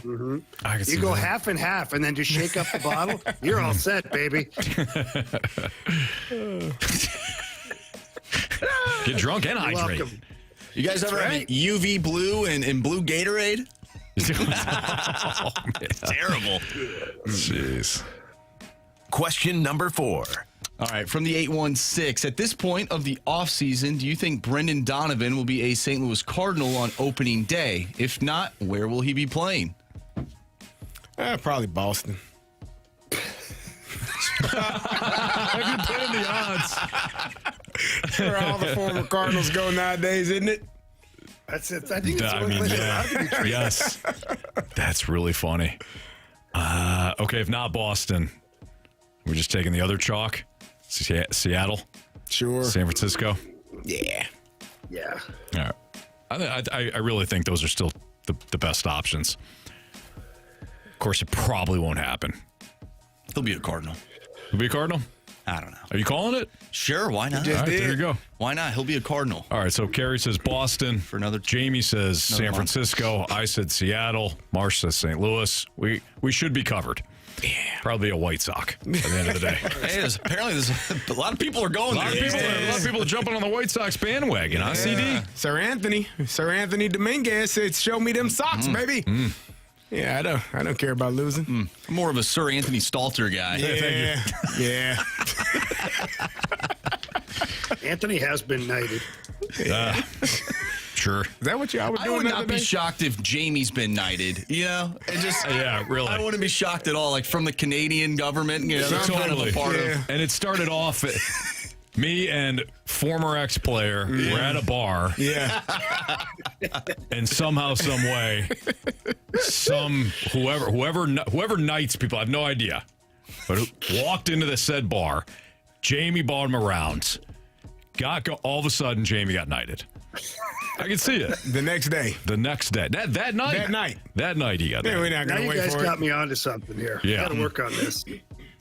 I'm shocked that I'm shocked to hear that you haven't. I make you guys all call me sir. I ain't calling you, sir. I don't give a damn how many. I don't give a damn. We should have known that was coming. Should have known. Yeah. Question number 5. All right, low life dad. Oh. That's his name on the Air Comfort Service text line. Oh, man. Wow. All right, low life dad. Mark just repeats it for emphasis. Is Curt Cignetti, who we thought Deion Sanders was going to be, and is Deion Sanders the most overhyped failure coach we've seen after all he did the first year? He was there with his talking. So is Curt Cignetti who we thought Deion Sanders was going to be? I don't. Cignetti play cornerback? Yeah. In the NFL. Okay.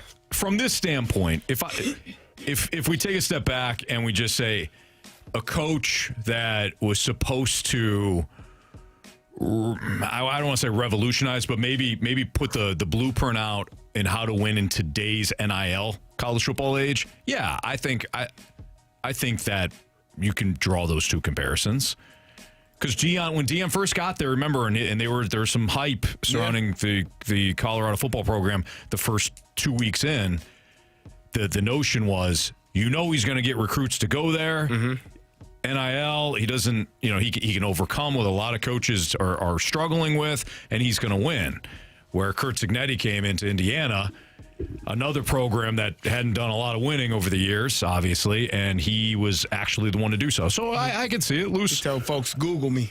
Google me. Not a bad line. I don't know. I don't think Curt Cignetti is trying to be who Deion is, or I think they are two totally different people. I understand the notion that Deion came in with a lot of bravado, but that's just who he is. I don't think that's a show or that's him trying to portray anything other than who he is. That's who he's been his entire life. So it didn't go well last year for the Buffaloes out in Colorado, but we'll see what this year looks like. And I think what Curt Cignetti did is absolutely outstanding. And I don't know who the next person is or people are, but I mean, what he did and what they have done has been really, really fascinating to watch. Well, do you think there even could be the next Curt Cignetti? Like, how many other schools have we seen a guy come in and completely change how we view a program? Like, Indiana was, and we've talked about it, one of the worst, if not the worst, college football program in ever, Bob. Mm-hmm. We're just going to assume that some other dude can go in and do the same thing? Because Deion Sanders went into Colorado, another terrible team. Yeah. Maybe not with the same, type of history as Indiana. Nah, not even close. No. Not even close, but right? Not a winning program. But they weren't a winning program at the time, and he didn't really do anything with it. Colorado was won a national championship. Well, that's okay. That's true. Like when he came in, that team was like a one-win Carey, team. you got us. Okay, Indiana is like the bottom of the barrel. To Marsh's point, that's my point, though. Colorado has not been good since Deion took over, or was good before Deion took over. I mean, you have to. When did they win the national championship? 1990. Okay, so it's been a minute. Been a while. All right. No, I don't think that somebody's just going to do what Curt Cignetti did and just say, hey, I think you can do it now. I think Curt Cignetti kind of paved the way, but that's still one of the most remarkable turnarounds in sports history. Mm-hmm. So, no, I don't think somebody's just going to wind up doing it. All right. You want to do one more there, Marshy? I don't know, Anthony. Do you want to do one more? Yeah, I do. All right, let's do one. We're going to do one more. Question number 6. All right, this one comes from Swan. I'm obviously biased. He's a Seahawks fan, but it really does feel like if the Seahawks don't turn the ball over, they should win based on the previous two matchups. Do you agree with that sentiment? If they don't turn the ball over. And we've had this conversation. If Sam Darnold can simply just be a game manager, then yes. Yes. If they don't turn the ball over, everything plays out the way it is. Yeah, because they're both matchups. If you look at both matchups, you put them both together, you say total points for both sides, total yardage on both sides. I think they're within like a yard or two and a point or two through both matchups. So yeah, I think it's close. They're favored. Home field advantage. Run the ball. Play great defense. Don't turn the ball over. Yeah, I think that's the recipe for success. Sure. I'll say aye. Aye. Okay. Carey don't know. He's angrily typing at somebody. I'm not angry. I can hear him. Your fingers say otherwise. You are locked in. Sorry. Will the effort in Winnipeg translate to a win tonight for the Blues? Plus, we'll light the lamp next on 101 ESPN.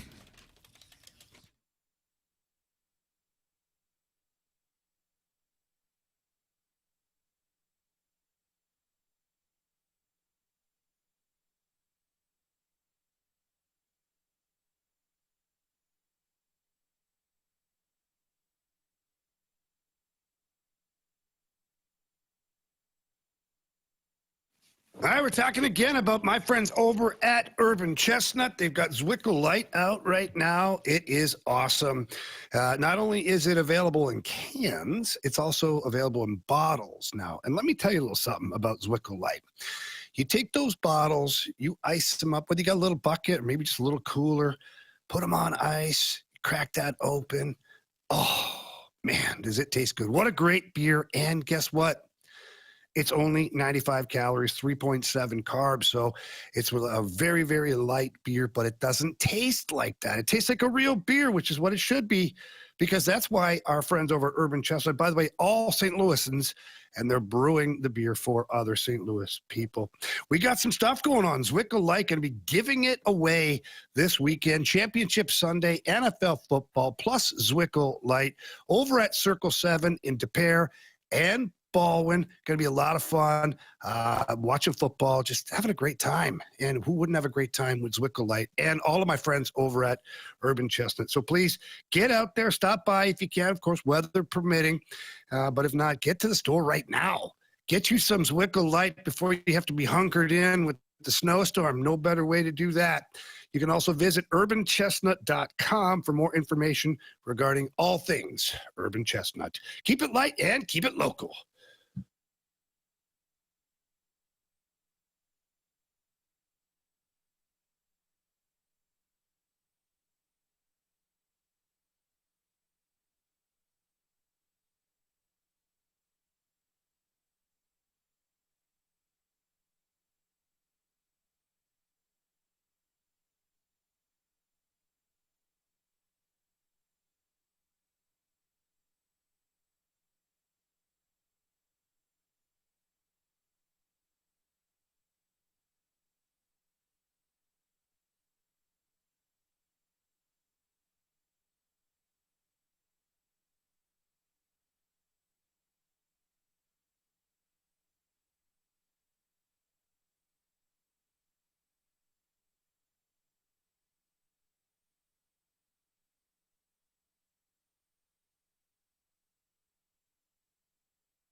Fastlane on 101 ESPN. Will the effort in Winnipeg translate to a win tonight for the Blues?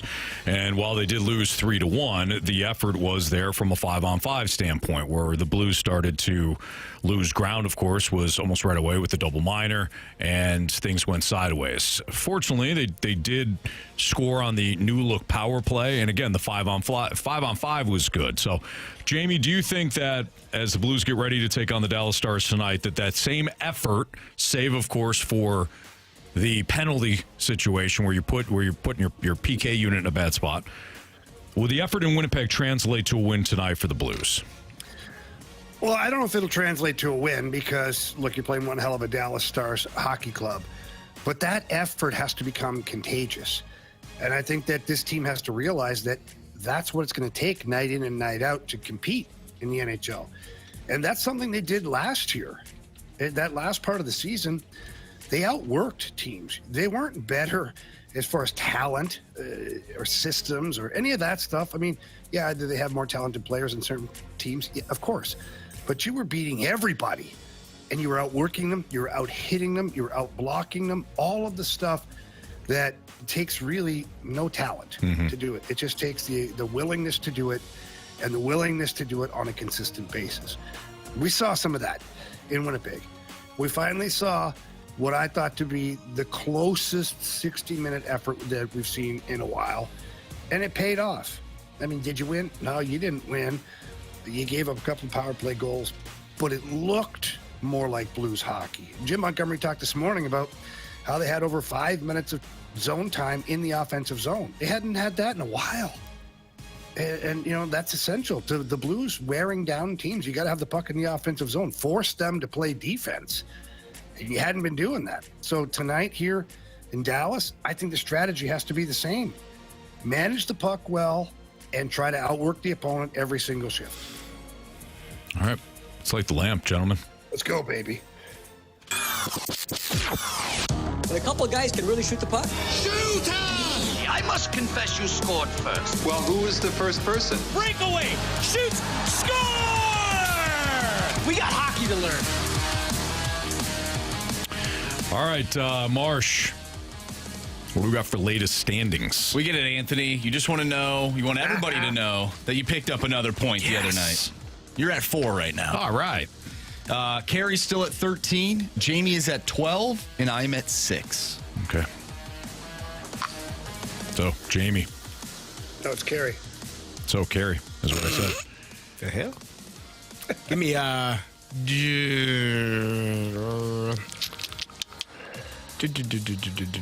Jason Robertson. Nah. Nope, can't do it. Nope, I wish we could. He's in the Can't game. do it.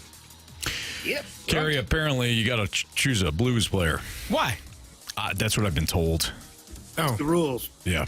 I've attempted to do that very thing. didn't work out for you? No, sir. All right, give me Jimmy Snuggerud. Ooh. All right, give me Dalibor Dvorsky. Switching it up. One-timer on the power play. Saw them working on it today. He's going to score a goal, boys. Wow. Okay. Well, that frees somebody up. Mm-hmm. And it would be a shame if he scored tonight when Jamie didn't pick him. So I'm going to pick him. Give me Jake Neighbors. Yeah. I thought a lot about this, and I looked back at the history of kind of where I've done well in this game, where I haven't done well in this game, and it really kind of falls at the skates of one player. And now you're all thinking, well, it's got to be Braden Shen. It's got to be Pavel Buchnevich, you know? I don't think anybody was thinking of those guys. No, nobody actually. I didn't think of that. But I'm going to surprise you guys. I'm going to take Jordan Kyrou tonight. Oh. Surprise, surprise. I had to cross his name out and put somebody else. Yeah. Yeah. I appreciate you, Marsh. All right, Jamie. Have a great call tonight. And we'll see you back here soon, my man. Yeah, hopefully back. Everybody stay safe this weekend in St. Louis. Absolutely. If you don't have to leave the house, don't. And if you don't know how to drive in the snow, don't. Either. Yes. Stay in the house. Stay in the house. Seriously. It's a weekend. Yeah. Watch the Blues. Plus the Why don't you stop by Dirt Cheap on your way home today? Hunker in for the weekend. Don't need anything else. load up a little bit. Yeah, Jamie, that's just good. That's just good clean Have fun. fun, but be careful out there. That's right. Yeah. Bourbon and Gatorades. Bourbon and Gatorade combo. Yeah. There Let's you have go, it. baby. All right, we'll see you, Jamie. All right, boys, have a good one. You too. Do we need a Gauntlet contestant? Or you got one, Marshall? We have Scott from Waterloo who will join us for the Gauntlet today. All right, so Scott from Waterloo will take on either Carey, Marsh, or me next in the Gauntlet on 101 ESPN.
warriors. 4 categories, 1 challenger.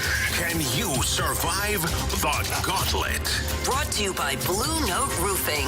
Roofing, siding, and gutters. Visit BlueNoteRoofingSTL.com for a free inspection. 401, your time check is brought to you by Clarkson Jewelers, an officially licensed Rolex jeweler with Andrew Marsh and Carey Davis.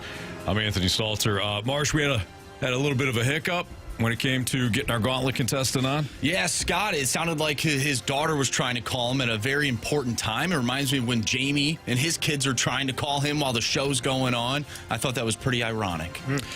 Scott, so we got through to you. We appreciate you playing today. Appreciate the opportunity. All right, so Scott, you've got 3 options. You've got Marsh, Carey, or me. Who would you like to take on? We're going to go with Carey Davis. Carey Davis. Good luck, Scott. Thank you very much. Okay, so Scott, go ahead and tell Andrew Marsh to spin that wheel. He didn't say it back. No, he didn't. He didn't want to tell you a lie.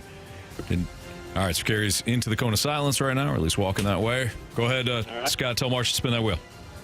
Spin that wheel, Marshy. Scott, what category are we hoping for? Random would be great. Looking for random. We haven't had random in a little while, so maybe now's the time. It's been a minute. We're not getting random, though. Oh, we're not getting random. No. Okay. What do we got? No, it's not baseball either. We've had baseball a few times in the last couple of days. It is hockey. Okay. All right. How do you feel about hockey, Scott? All right. Okay. You're going to get 4 hockey-related questions. Each one is worth 2 points unless you ask for the options. If you ask for the options, those questions become worth 1 point. Are you ready? Yep. All right. Name the only Western Conference team that the Blues have a sub-500 win percentage against in team history. Name the only Western Conference team that the Blues have a sub-500 win percentage against in team history. Utah, final answer. Question number 2. What is the most goals Brett Hull ever scored in a single season? Let me go with the options. Options are 80, 83, or 86. 86, finally. All right, Scott. Question 3. David Perron has worn number 57 his entire career except for one season when he wore number 39 for which team?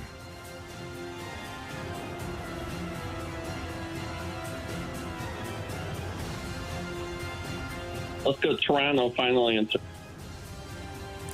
Final question. Name the last NHL team Milan Lucic played for, not including preseason with the Blues. Let's get the options. Options are the Boston Bruins, the Calgary Flames, or the Edmonton Oilers. Let's go Flames, finally. All right, let's bring back Carey from the cone of silence. Scott, how you feeling? So-so. Okay. We'll see if So-So does it for you today. Never know. Carey's buried in his phone right now. He wasn't paying attention. Carey. He probably wasn't expecting it to go that quickly. It did go quick. Yeah, okay. Come on, he's going to say something about it, too. I bet you he's thrown off by it. Hi, Carey. Hey, how's it going? That was fast. Go. Yep. We thought you were thrown off because we were waving you in. Yeah, I was. I saw him, but then he put his head down, and then I was like, did he wave me in? That was fast. So I got confused. Carey? Yeah. Your category today is hockey. Oh, yeah, I love hockey. You do? Okay. Pack a lunch. Oh, my. All right, here we go. Name the only Western Conference team that the Blues have a sub-500 win percentage against in team history.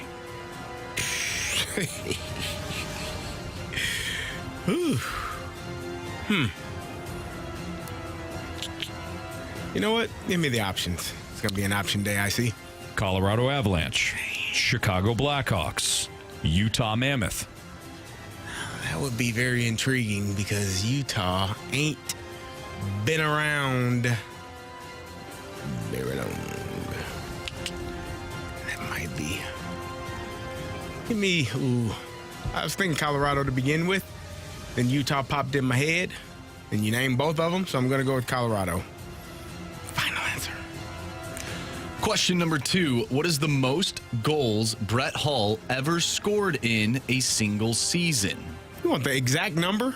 I want the exact number, Carey. That's wonderful. Guess somebody should know that. Give me the options. Options are 80, 83, or 86. 86. Sure could use some of those today, huh? Final answer. What happened? You're right. Question you're 3. right. We do need Somebody to score 86 goals in the that'd be season. nice. That'd be great. Yeah. That'd be awesome. Big time. Robert Thomas would be considered a first-line center then. Question 3. Okay. David Perron has worn number 57 his entire career, except for one season when he wore number 39 for which team? Options. Ottawa Senators, Pittsburgh Penguins, Toronto Maple Leafs. Pittsburgh Penguins. Final answer. Question number 4. Name the last NHL team Milan Lucic played for, not including preseason with the Blues. Oh. I don't know it if I hear the options. I believe. Is it in New York somewhere? Options. Jesus. Options are the Boston Bruins, the Calgary Flames, or the Edmonton Oilers. Bruins. Final answer. Ooh. I needed options on all of those. I don't think that's good enough. We'll see how you did. All right. Name the only Western Conference team that the Blues have a sub 500 win percentage against in team history. Scott said the Utah Mammoth. Carey said the Colorado Avalanche. Correct answer is It is the Utah Mammoth. Scott didn't need the options on that one. Damn it, man. Scott up 2-0 already on Carey. So why you say it like that? What is the most goals Brett Hull ever scored in a single season? Carey said 86. Scott said 86. Correct answer is It's 86. both of you needed the options. We got a 3-1 lead. A 3-1 lead for Scott. David Perron has worn number 57 his entire career, except for one season when he wore number 39. For which team? Without the options, Scott said Toronto. Oh. Carey, with the options, confidently said the Pittsburgh Penguins. Loosely. Correct answer is It's the Pittsburgh Penguins. Put them on the board. Scott up 3-2. Okay, it comes down to this, eh? It's down to this. I don't like it. Name the last NHL team that Milan Lucic played for, not including preseason with the Blues. With the options, Scott went with the Calgary Flames. Ooh. With the options, Carey went with the Boston Bruins. If it's the Boston Bruins, we got a walk-off. If it's the Calgary Flames or the Edmonton Oilers, then Scott wins today. Scott. Walk it off. We got a walk-off. It was the Boston Bruins. All right. Scott with 3, Carey with 3. It comes down to this. We got a walk-off. So, Scott, you're going to hold off on your answer. Carey is going to write his answer down. Once Carey shows us his answer, Scott, we're going to ask you for yours. Are you ready? Sounds good. Okay. Here's your tiebreaker question. Marsh, you are on math duty. All righty. How many games have the Blues played against the Chicago Blackhawks in their history? How many games have the Blues played against the Chicago Blackhawks in their history? Carey is doing some math. He's going to write down his answer. Now he's aggressively. Are we counting postseason? Does that count? I'm asking for in myself. their history. All right. Okay, Carey is showing us his answer. Okay, Scott, what is yours? 424. Whew, that's a lot. Okay. Somebody's way off. Probably me. Carey, you said 180. Scott just said 424. The question was, how many games have the Blues played against the Chicago Blackhawks in their history? Scott. You have chosen wisely. Correct answer is 337. 337 was the answer we're looking for. Carey, I am interested. What did you cross out? 150. Yeah. Okay, so. Okay. Scott, congratulations, man. You got a win on a Friday, which means you get to party all weekend. And then on Monday, you have an opportunity to play round 2 against either Marsh, Jamie, or me. Congrats. Thank you very much. All right. Have a great weekend. Scott. Be safe. Good job, Scott. All right. See you guys. All right. That's tough, Carey. You got 3 out of the 4 right. That's what you hang your head on today, okay? I thought the Utah one was a trick one. Felt like it in my bones. I felt it. I was very confident with the Boston Bruins. Pretty confident with the Pittsburgh Penguins. 86, once I heard the options, I was very confident in that as well. It's damn Utah. He said it right away. It was a Utah Mammoth. And then you got the 86 right, but then he threw out the Toronto the Maple Leafs, which David Perron was never a Maple Leaf. But was an option. It was an option for sure, yeah. Which was interesting. Okay, Carey, you're going to the penalty box, my man. Thanks. Appreciate it. Yeah, it's no problem. I don't mean that. It's free. It's a free trip back there. All right, so we talked some hockey. We talked some baseball. We got to get into some football in the back half of the show here. We got Championship Sunday coming up. But first, earlier today, College Football Playoff Committee said that format is going to remain at 12 teams. I got no problem with the 12-team format. I'll ask you guys if you got an issue with it. But I do have a problem with the way that the committee has to do one thing. If you're a regular listener to the show, you know what I think the committee should change. We'll talk about it next on 101 ESPN.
It's the Fast Lane on 101 ESPN with Carey Davis, live from the penalty box.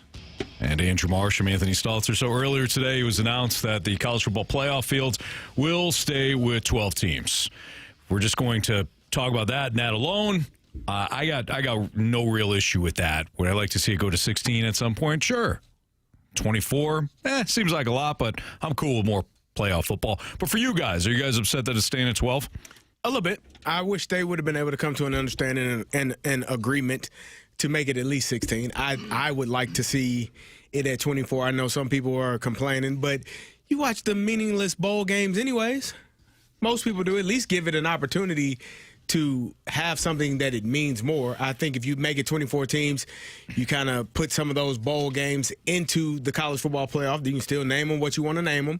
Those sponsors may have to spend a little bit more money to be associated with the college football playoffs, but you're still getting the bowl games and you're getting better matchups and you're getting games that you actually want to see. I have so many dang on bowl games at times, no offense to Northwestern and fire up chips, but I other than Anthony Stalter and Chris Kamen, I don't know who was watching that damn game. Dan Deerdorf? Or not Dan Deerdorf, damn it. Dan is Thunder Dan Marley? Okay, all right, yep. Darnell Autry might have been watching it. Maybe. Probably. Antonio Brown? Maybe not. JJ? JJ Watt? Okay, maybe. Maybe you watched the first quarter? Because he's only there for a quarter of his career? Correct. Okay. Yeah, I don't know who else was watching that. Okay, fine. But if you put some of those bowl games into a 24-team playoff, you'd definitely be tuned in, right? Yeah, I'd be locked in, 100%. So I don't have an issue. I do wish it would have moved up to 16, and I would like it to see eventually it move up to 24. We have a blueprint. FCS has been doing it for a number of years. It's not going to be the end of the world. So, yeah. Is it D2? No. Yeah, D2. FCS. D2. Yep. Not FCS. FCS does the. Do they have college football playoff? They have 24 teams as well? Yeah, that's what you're talking about. Yeah, that's what you're talking about. D2 does as well, though, don't they? What? Don't D2? I don't pay attention to D2. FCS. Yeah. Well, T2. Terminator? Terminator 2? That's a good movie. It's probably, one of the best. Liquid. One of the best sequels. Scary as hell. Of all time. That guy he was creepy. Have you seen this boy? Okay, so Carey, I don't disagree with you. The 12 team, they want to expand at some point. I'm good with it. My gripe. They have to get rid of you have got to have a certain amount of ranked conference champions to be in the top 12. If we on years where you have a clear deserving team and it's not it's not in the Power 5, great. Hopefully they find a way in. Hopefully they're ranked high enough. Right. But I think too oftentimes you're going to get what we had, which is that you had Tulane and James Madison in. So the two of the first round matchups weren't great because you had this weird agreement that these conference champions have to be in. So I would love to see them just have the top 12 teams ranked in order, get in, and then you can go ahead and have your tournament. But if you expanded it, then you can catch more of those teams like a James Madison or back in the day a UCF or whoever, and they'll have their shot. So I guess our ideas work alongside each other. Yeah. If you expand the field, you say top 16 teams, then you might get a couple more of these non-Power 5 programs. So I'm reading here, it says that the agreement, the reason why they were unable to come to terms for expanding the playoff field, the SEC commissioner, I don't know if y'all can hear me, I sound like I'm underwater to me. The SEC commissioner, Greg Sankey, was supportive of a 16-team model. Right. Like he wanted it to be 16. Mm-hmm. But the Big Ten commissioner, Tony Petitti, was like, yeah, cool, we'll do that. But in 3 years, they got to go to 24. And Sankey was like, nah, I don't want to do that. Why wouldn't you? What do you think the cause of not wanting to go to 24 teams would keep the SEC commissioner from wanting to be a part of that? I don't know. Outside of just he doesn't want to commit. Why do you want 16 but not 24? Are you asking? Is this a rhtorical question? No, I'm asking you. Oh, okay. I'm asking all right. I thought honestly. I thought you were trying to set me up with something. No. You knew. I was wondering. I don't know why. The only thing I can think of is he just doesn't want to. He just doesn't want to commit. He doesn't want to commit to 24. He's fine with You got making the best that. Conference in football, right? You probably could get 18 teams in. You asked me a question, Carey. I'm just saying. What is he scared of? I don't know if he's scared. He probably he's probably got maybe he's got a fear of commitment. He's scared. Hey, he's chicken. I don't mind the 12 teams, and they did, sort of change things up so we won't have a scenario in which we saw this past season where 2 group of 5s are in. So the Power 4, they end up getting their automatic bid, and then of course one of the group of, now it's called Group of 6, which now includes the new look Pac-12. Yeah. So one of those teams are going to get in. What's interesting though is if there's an at-large bid that sits at 10, if they're ranked 10, and let's say that Notre Dame is 12. Let's not forget Notre Dame automatically into the conversation if they're in the top 12. So if there's a team outside of the top 12 that ends up winning, let's say the ACC, we'll use them for an example. If let's say they're 15th, their best team is 15th, and they're in, and also you get a Group of 5 or Group of 6 now winner. And then you have Notre Dame at 12. Well, Notre Dame's going to get in over the team that's ranked ahead of them. I find that to be interesting. Well, it also guarantees the Power 4 conference champion to be in, which Duke wasn't in, and they won their conference. Yeah, they would be in. They would be in this year, and Miami would have been the team that's on the outside looking in, and Miami just played for a national championship. So I don't think that there's ever going to – I think the committee, with the rules that were set in place this past season, I think they did a fantastic job of, other than having Alabama in, which nobody needed to watch, and not having Notre Dame in. I think they did a fantastic job of putting Miami in over the current ACC champion Duke, because it was Duke. Yeah. So this upcoming season, I'm sure that they're hoping that the teams that are the conference champions are the most deserving teams. That way they don't have to worry about, that situation again. But it will never be a perfect system. There is always going to be that 13th team that is on the outside looking in and saying, why me? Why not us? And even when you go to 16 teams eventually, and if you go to 24 teams eventually, there's always going to be one more team that's on the outside looking in and saying, well, why not us? So, it'll never be a perfect system, but I do think you can get closer to perfect if you have 24 teams. I mean, you play the top 25 rankings is simple. It makes life simple. If you're the 25th team, hell, be better than the 24th team. Is that a perfect system, though? Because there's a part of me that thinks that if the more teams that are in this playoff, the less the regular season actually matters. So if you have these huge rivalry games towards the end of the year, that could be a determining factor if a team gets in a 12-team playoff versus a 24. That game doesn't really matter anymore.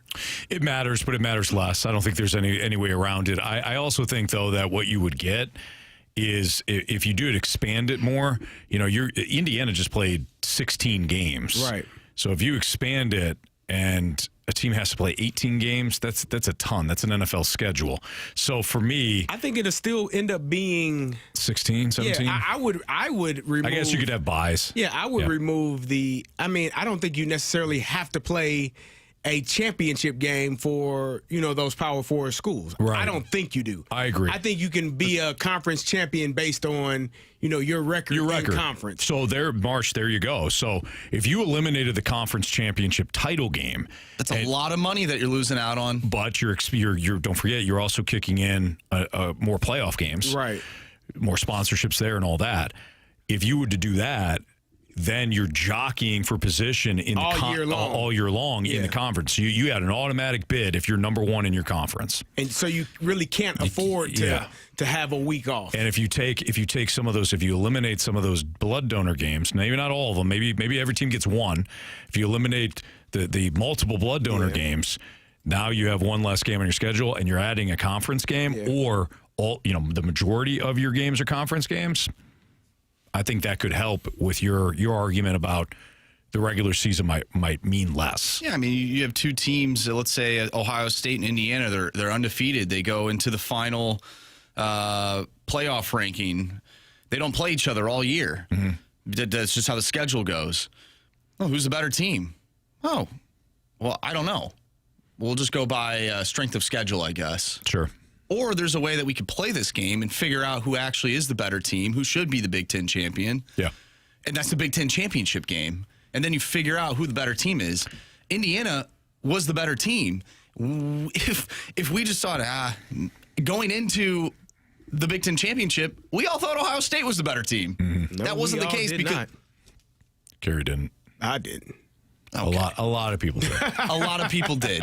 A lot of people thought Ohio State was the best team all season. And Carey, you did believe that they were a good team because we had a segment about it. No, I did think they were a good team. I just thought Indiana was a Marsh. But my point is, you don't know unless you play the games. I hear you. I also think there's a reactionary, like we just saw that, and we just saw that exact scenario play out. You are somebody that also have said before you want to see some of these non-Power 5 teams get in, and have their shot. And I need one. The way things were set up this year, you got 2 in. And you damn near ruined everything for all of us, Marsh. So, they corrected that, but they still have 12 teams. Sure. I think you could still have. I think you have 24 teams because even if you do play the conference championship, in the way that it's set up with FCS, the first 8 teams, first 8 seeds get a bye. So if you are on the cusp of, not making it to that first 8 seeds and you're not guaranteed a spot because you didn't win your conference championship, that means the conference games do matter all year long. That puts weight onto being good enough to win your conference or be able to play in that conference championship game. And you're not taking weeks off or it's not. I don't think that there's ever going to be a situation in football where you have guys taking a week off or taking time off or saying, we're not going to play our starters in this game because it doesn't matter. In college football, as well as in the NFL, every game matters because it's not as many. Like in the NFL, you're guaranteed 17 of them, and if you are the Atlanta Falcons and you win one more game, you're the divisional champion and you're in the playoffs. And as opposed to, what are they, 3rd or 4th seed and not making it in because you didn't win one extra game. So in football, I don't think that there's a situation where guys load manage or take time off because they don't need to make it. It's not as important like it is because you're playing 162 games or playing 82 games in basketball or hockey. I totally get what you guys are saying. I think, there's just another part of me where it's like, do I need 24 teams? Because I don't know if the teams from like 17 to 24 are even worth watching. Like, do I need to watch that? Yeah. Okay. Yeah, you do. I think you want it. I think you may not know that you want it. There's a reason why that they're not in the top 12. I'm just saying you may not know that you want it, Marsh, but you do. But in those 17, in those other teams, I mean, you would have had Vanderbilt, you would have had Texas, you would have had Michigan and USC. Yeah. If you want to go to 16 teams, I can understand that because we see that in a lot of different playoff structures, NBA. The NHL, you have 16 teams in those playoff structures. Anything more than that, is the national championship games going to be played at the end of January next year? Not if you move the season up as well. Like, that's the other thing. I don't need a week 0. That's the dumbest thing in sports. What do you need a week 0 for? Then you also you got 3 weeks in between, when the first bye teams had a game. Like, they don't have to wait 3 weeks for a game. 1 week is sufficient for a bye, and then you get to play your game. That's just, like, there are ways to move the season up. You can move the season up by 1 week and eliminate some of that dead time in between, the college football playoff games where you're not waiting, from whatever the date was, December 12th when the season ended, to January 1st when they finally played their first game. That was ridiculous. Yeah. I fixed it. Someone from the 314 said, we already had a team with 3 losses with only 12 in the playoffs. If it goes to 24, there will be teams in there with 4 losses. Certainly will be half of them, at least SEC and Big Ten teams. 12 should be the max. You guys want 14 Alabamas in the playoff? You know what? Now you're pissing me off. Go back to the way it was with only the 4. Okay, I'm tired of your crying. I'm tired of the text line crying. You go back to the way it was with the 4. Okay, and then you come back to me and then you tell me that's fine. You don't want more college football playoffs. Okay. Okay. I am really, really ticked off right now, Marsh.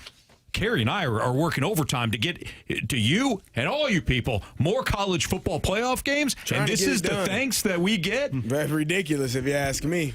We're just giving everybody games, aren't we? We're just giving everybody games. Don't you dare. What kind of country is this now? We're just giving everybody games. Greatest country in the world. Okay. And how and why? Because you play more football. Mm-hmm. Okay. And more football is played. You know how sad you're going to be in about 2 or 3 weeks in March? Huh? You know how sad you're going to be? Why will I be sad? I've been sad. I've been sad for 5 weeks already. You tell them why. I've already been sad. Nah, you're going to be much more sad. I've already been sad. The Olympics are coming up, and then Cardinals baseball. Nah. What's so sad about Cardinals baseball, Anthony? Nothing. Nah. Got a great core. All right. Carey, when the Steelers won the Super Bowl, they beat the Ravens 3 times. I wanted to ask Carey, since we got a Seahawks-Rams third meeting, you know their team, the other team knows you. What's it like to game plan like that? And what was it like for the game plan leading up to that third game against the Ravens back in 2008? I'll pick Carey's brain about that. An inside look at that third meeting next on 101 ESPN.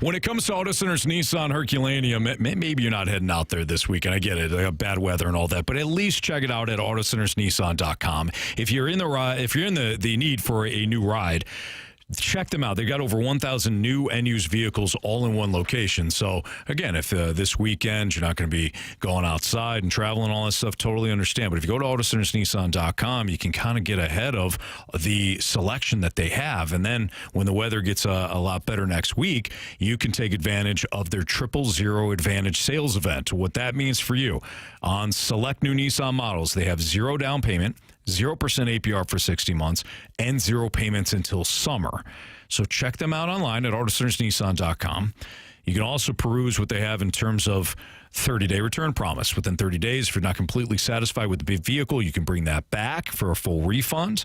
Maybe you're looking at a used vehicle. On select used vehicles, 0 down and no payments for 3 months are available. And with Auto Center's walkaway finance protection, you can finance any new or used vehicle and have that peace of mind that you're going to be covered when it comes to your new vehicle. Auto Centers Nissan out in Herculaneum. Tell them Stalter sent you, and check them out online at autocentersnissan.com.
101 ESPN Sports Center.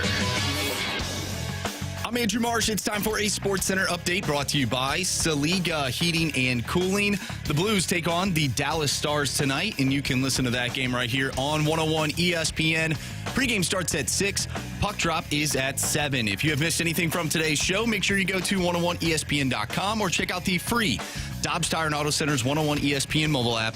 Just head to the podcast page and you'll find all of our shows there. And it's all brought to you by the Schaefer Door Company. I'm Andrew Marsh, and the Sports Center update is brought to you by Saliga Heating and Cooling, a Daikin heating and air conditioning dealer.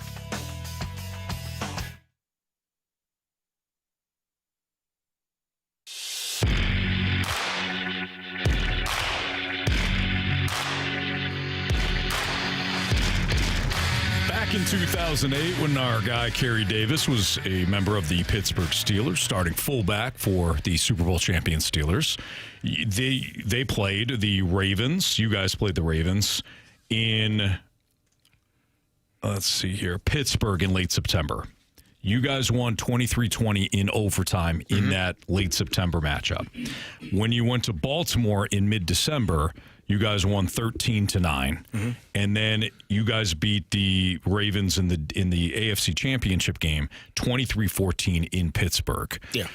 What we have this year, we don't have. There won't be a sweep because, of course, the Rams won the first meeting in L.A. Seattle stormed back on that Thursday night football game and wound up winning the second meeting, and now the third meeting is going to be in Seattle. But my question to you, CD, take us inside what it's like to have to prepare for a team that you've already faced twice. You know them. They know you. What's it like to have to, because you're on offense, what's it like to say, okay, here's our game plan in game one, here's our game plan in game two? Do you mix it up? Do you more lean on, okay, no, this is who we are, even though if they know what's coming, we have to execute? What's it like? Well, it's being prepared for what they did defensively. They had, one of those elite defenses, Ray Lewis, Ed Reed, Terrell Suggs. Like, they got after your quarterback. They got after you in the running game. And so we knew we had to block them. Like, that first game, we won 23-20. We lost 3 running backs in that game. Rashard went down with a season-ending injury. Willie got injured in that game and missed 2 or 3 weeks. I got injured in that game and missed 2 or 3 weeks. And Moeldy Moore was the only running back, essentially, that we had left in that game. And we won, I believe, with a field goal in overtime is how we won that game. Then we went to Baltimore, and I remember Santonio Holmes scored the game-winning touchdown, if I'm not mistaken, in the corner of the end zone, like caught one and just barely crossed the goal line, and they called it a touchdown, and we won that game. And that actually won us the division. We had our hats and celebrated in Baltimore's locker room. Nice. So going into the playoffs, we were the number 2 seed. Tennessee was the number 1 seed. Tennessee had beaten both of us, Baltimore and Pittsburgh. It was Kerry Collins. Collins and Lindell White and Chris Johnson as the running backs. Like, they had a really good team. So they were the number 1 seed. We were the number 2 seed. And we both had a bye. So we played the San Diego Chargers in the divisional round, beat them. And we knew, how we looked at it was, hey, if Baltimore beats Tennessee, which they're very capable of doing, Baltimore got to come to us. And now we're the home seed. We got the home field advantage because we're the 2 seed and the number 1 seed is out. And they did. They went to Tennessee, beat them, and they had to come to us. And so knowing that they were coming to us and we were playing them for the 3rd time, the mindset was the most physical team will win. And I'm not – I tell people this, and I'm not exaggerating when I tell you this. If you watch that AFC Championship game, Baltimore versus Pittsburgh, 2009 is when it was played. It was 2008 season. It is the most physical football game I have ever seen, ever been a part of. Like, the hits were so audibly loud that people were literally getting put to sleep. This is before rules were changed, but that was the mindset. Whoever the most physical, we know them, they know us. They're not changing what they do on defense. We're not changing what we do on defense. You know where they're blitzing from. You know who to block. Who's going to out-hit? Who's going to intimidate the other team? And that's essentially what it was. Like, it started with the opening kickoff. I tell you, you've seen the video. I put a guy to sleep on the opening kickoff, and the conclusion was Ryan Clark putting Willis McGahee to sleep. Like those two, that was the start and the end.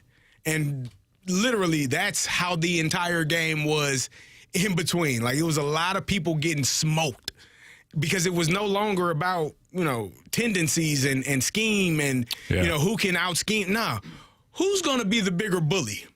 And we were the bigger bully in that game, and we came out victorious. But that's when you're so familiar with a team like the Rams and the Seahawks are right now. Like they know what they Mike McDonald knows what Sean McVay is going to try to do offensively. He's going to get the ball to Puka Nacua. We got to figure now. We do have to schematically know how to cover him up and make sure we got 4 sets of eyes on 2 sets of eyes, 4 eyeballs on him. Know where he is. Mm-hmm. But you have to be physical and you have to be dominant and you have to take the game away from the other team. And I think that's what's going to win that game for either team. Which team plays sound defensively? Which team can create turnovers?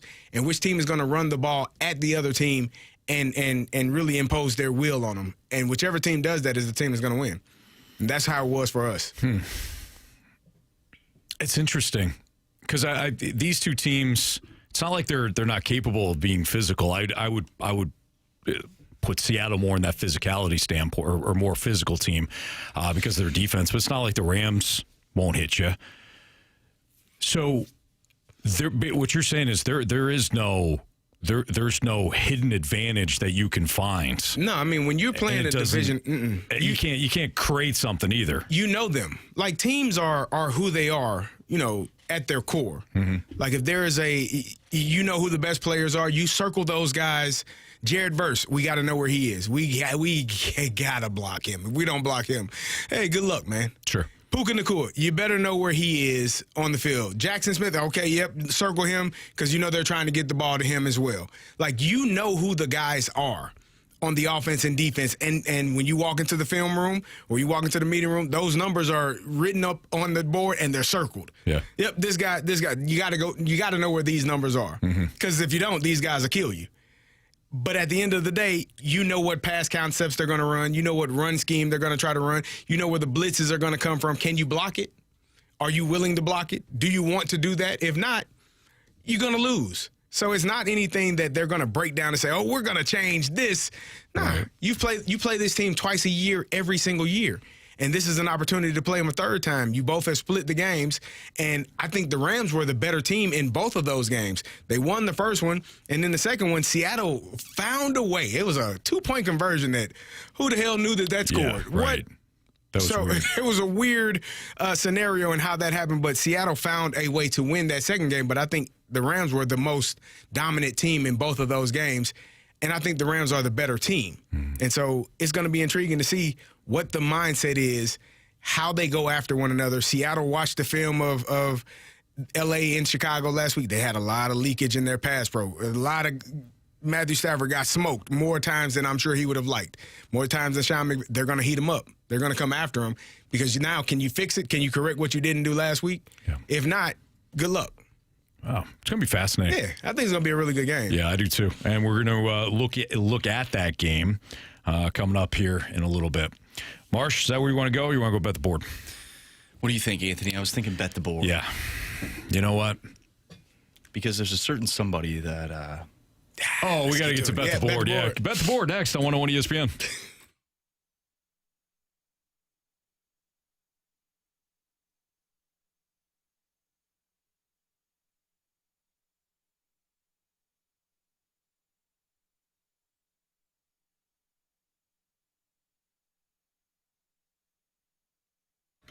Caesars Sportsbook is the only sportsbook app with Caesars Rewards.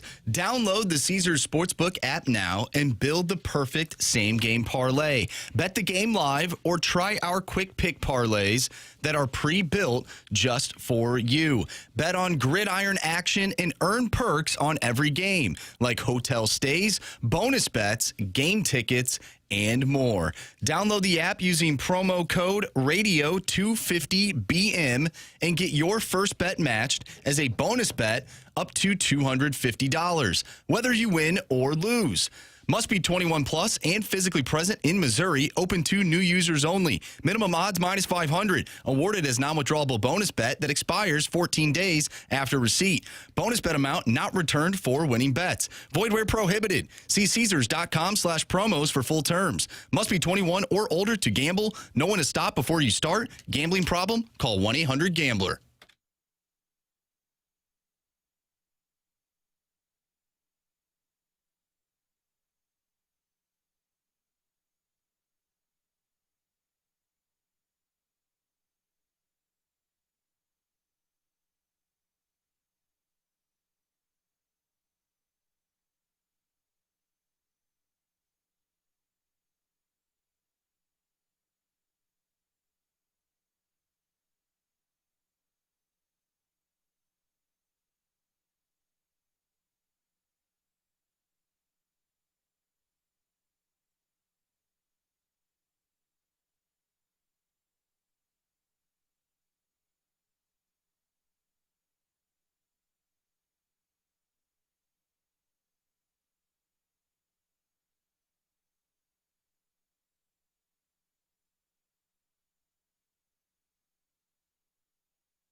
Well, we're getting down to the nitty-gritty here in Bet the Board. It's pivotal. It's pivotal that people make their picks and make smart picks. And Marsh, we're still losing, right? We're still losing to our guy Jamie Rivers, the king? Yeah, we are.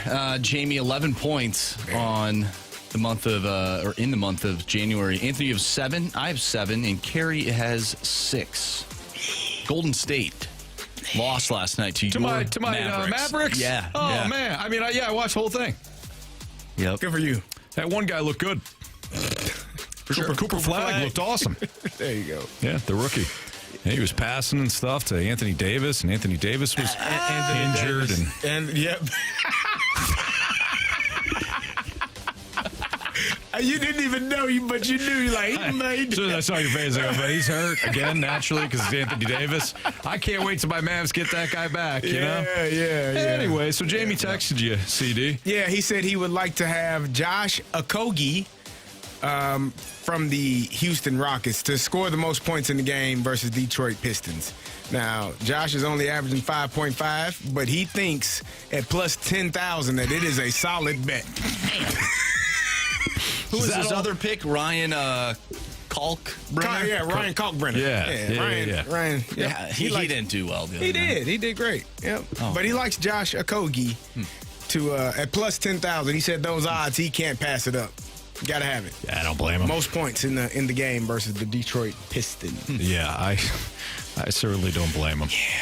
Yeah. Okay. My turn? Yes. So I did this last Friday, and I'm going to go back to the well. No. There's no way I'm going to take your pick, Marsh. You're absolutely about to take it. No. 1,000,000%. I guarantee you I'm not. Matthew Stafford. Mm-hmm. Maybe I am. Over 35.5 pass attempts. 35.5 pass attempts. He's going to put the ball in the air a lot. I love that play. It was my lock on the spread zone. I'm so bothered that I missed my parlay by like 1.5 yards. Yeah. That'd have been a 4. I'd have been right. I'd have been right in the game, man. Now you have to go undefeated. Man, damn it, man. Oh. Sorry, Marsh. That's all right. Do you want to let Carey go No, first? I had a backup because I knew you were going to do it. The reason why I knew that you could do it is because I was literally about to say, Anthony, I'm going to do something that you like to do. Which is take the Stafford, over. Yeah. He's going to, and look, this is kind of a tease to what we got coming up. I think we're going to do a prop segment at some point. But if you know that one team is just going to be pass heavy, you know that Sean McVay is going to lean on Stafford. He had 44 pass attempts. I think the over hit on the pass attempts last week before overtime. So let's throw that ball, Rams. All right. Well, I had a backup plan, and it involves pass attempts. However, it's for the other quarterback, Sam Darnold. The last 2 games in the regular season, he was under 30 pass attempts. Mm-hmm. And in the playoff game against San Francisco, he was under 20 pass attempts. The line is at 30.5. I'm going to go with the under. Sam Darnold under 30.5 pass attempts at minus 126. Okay. Well, I'm going to stick with that game as well. And hopefully this number is extremely low, which makes me nervous. But give me Kyron Williams over 54.5 rushing yards for the game. Ooh, that defense, they can stop the run. I do 2 big runs. Soften them up a little bit. Got to play too high. Puka going deep on you. You go, CD. Yeah. Oh, man. We just had a texter text us. Just put 200 on the Pats, minus 4.5 at minus 102. Easy money, boys. Ooh. Never say that. Such thing as easy money? Never say that. No, there really isn't. A such thing. Anthony, you remember that one time I said, this thing's easy. You said, oh, just wait. There was, that's right. It was, guys, I think weren't we doing Bet the Board? Or something, or we were handing out a lock or something like that, where the listeners were calling in and they were able to like make their selections, right? And Marsh's like, I think we got to make this harder. I'm like, brother, this already is hard. Yeah, don't do that. Oh yeah, what was it? That was what was that for? I think it was a baseball thing, right? Or no? It might have been. I think it was baseball. There's some sort of streak, and like, this is too easy. Listener could call in, and the longer they went, we used to do that on they Fridays. had an opportunity to get a gift card or something like that. Yeah, I forgot what it was. Oh, by the way, we get a text. BTW. We get a text from the 314. I know y'all wanted an update, so here you go. My selfish uncle, who wanted to buy everyone dinner for his birthday at a nice restaurant, has called it off due to weather. Now it's the following Sunday. Is that the Pro Bowl? Definitely not worried about that. No, good call. It all worked out. Nice job, buddy. Nice job. Okay, congratulations, man. Good for you. You can watch the games in peace. Mm-hmm. All right, speaking of the games, let's get into them. AFC Championship game, Patriots, Broncos breakdown next on 101 ESPN.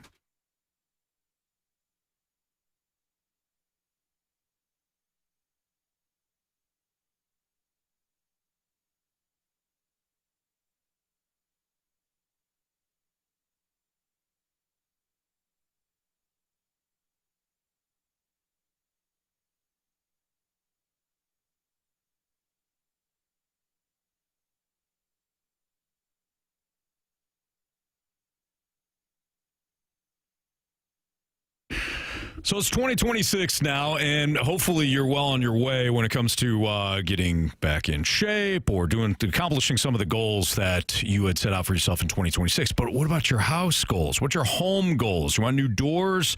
Out with the old, in with the new. That's what's going on with my friends at Mosby Building Arts. So happy New Year from Mosby Building Arts. With the holidays over, decorations are packed. If you're suddenly looking at your house again in a different way and it feels like you want to have a clean slate, and look, the holidays have a funny way of showing us exactly what we're working with or what we're not working with. If you had maybe a party when it came to your holidays and you're looking around, you're like, we definitely need to maximize more space in our kitchen. Great. Call Mosby Building Arts, because no matter how big your house is, everyone winds up in that kitchen. If you're planning a party and somehow everybody's squeezing in, think about flow, think about space, think about how you actually use your kitchen. And if you don't think about any of this stuff because you're like me, then call Mosby Building Arts at 314-909-1800, because you can have a free brainstorming session with one of their experts. And I love working with Mosby Building Arts. I love when they come in.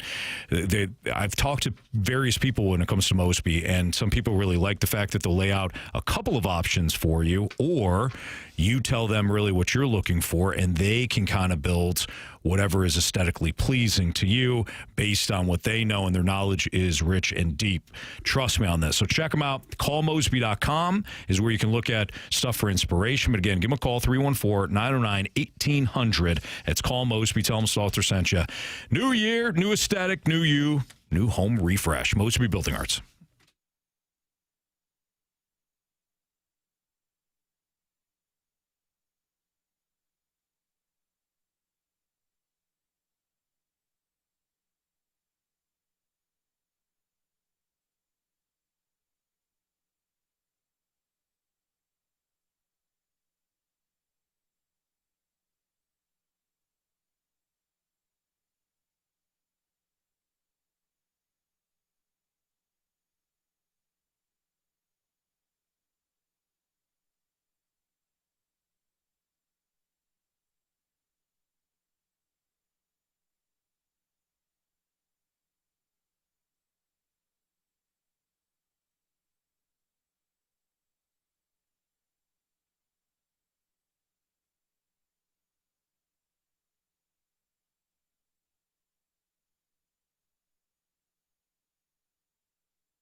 .505, your time check is brought to you by Clarkson Jewelers, an officially licensed Rolex jeweler. AFC Championship game is on Sunday, and we have it for you. Pre-game at 1, kickoff at 2. Seahawks-Rams kickoff at 5:30. And you can listen to it right here on 101 ESPN, because we got the Blues game tonight, and we got the Blues matchup tomorrow. Then, of course, you got the NFC Championship games, NFL Championship games on Sunday. So, if we're breaking down this Patriots-Broncos game, what is your biggest question about the Patriots heading in? Are you able to withstand that defense of the Denver Broncos? Last week, the Patriots, C.J. Stroud kept them in that game.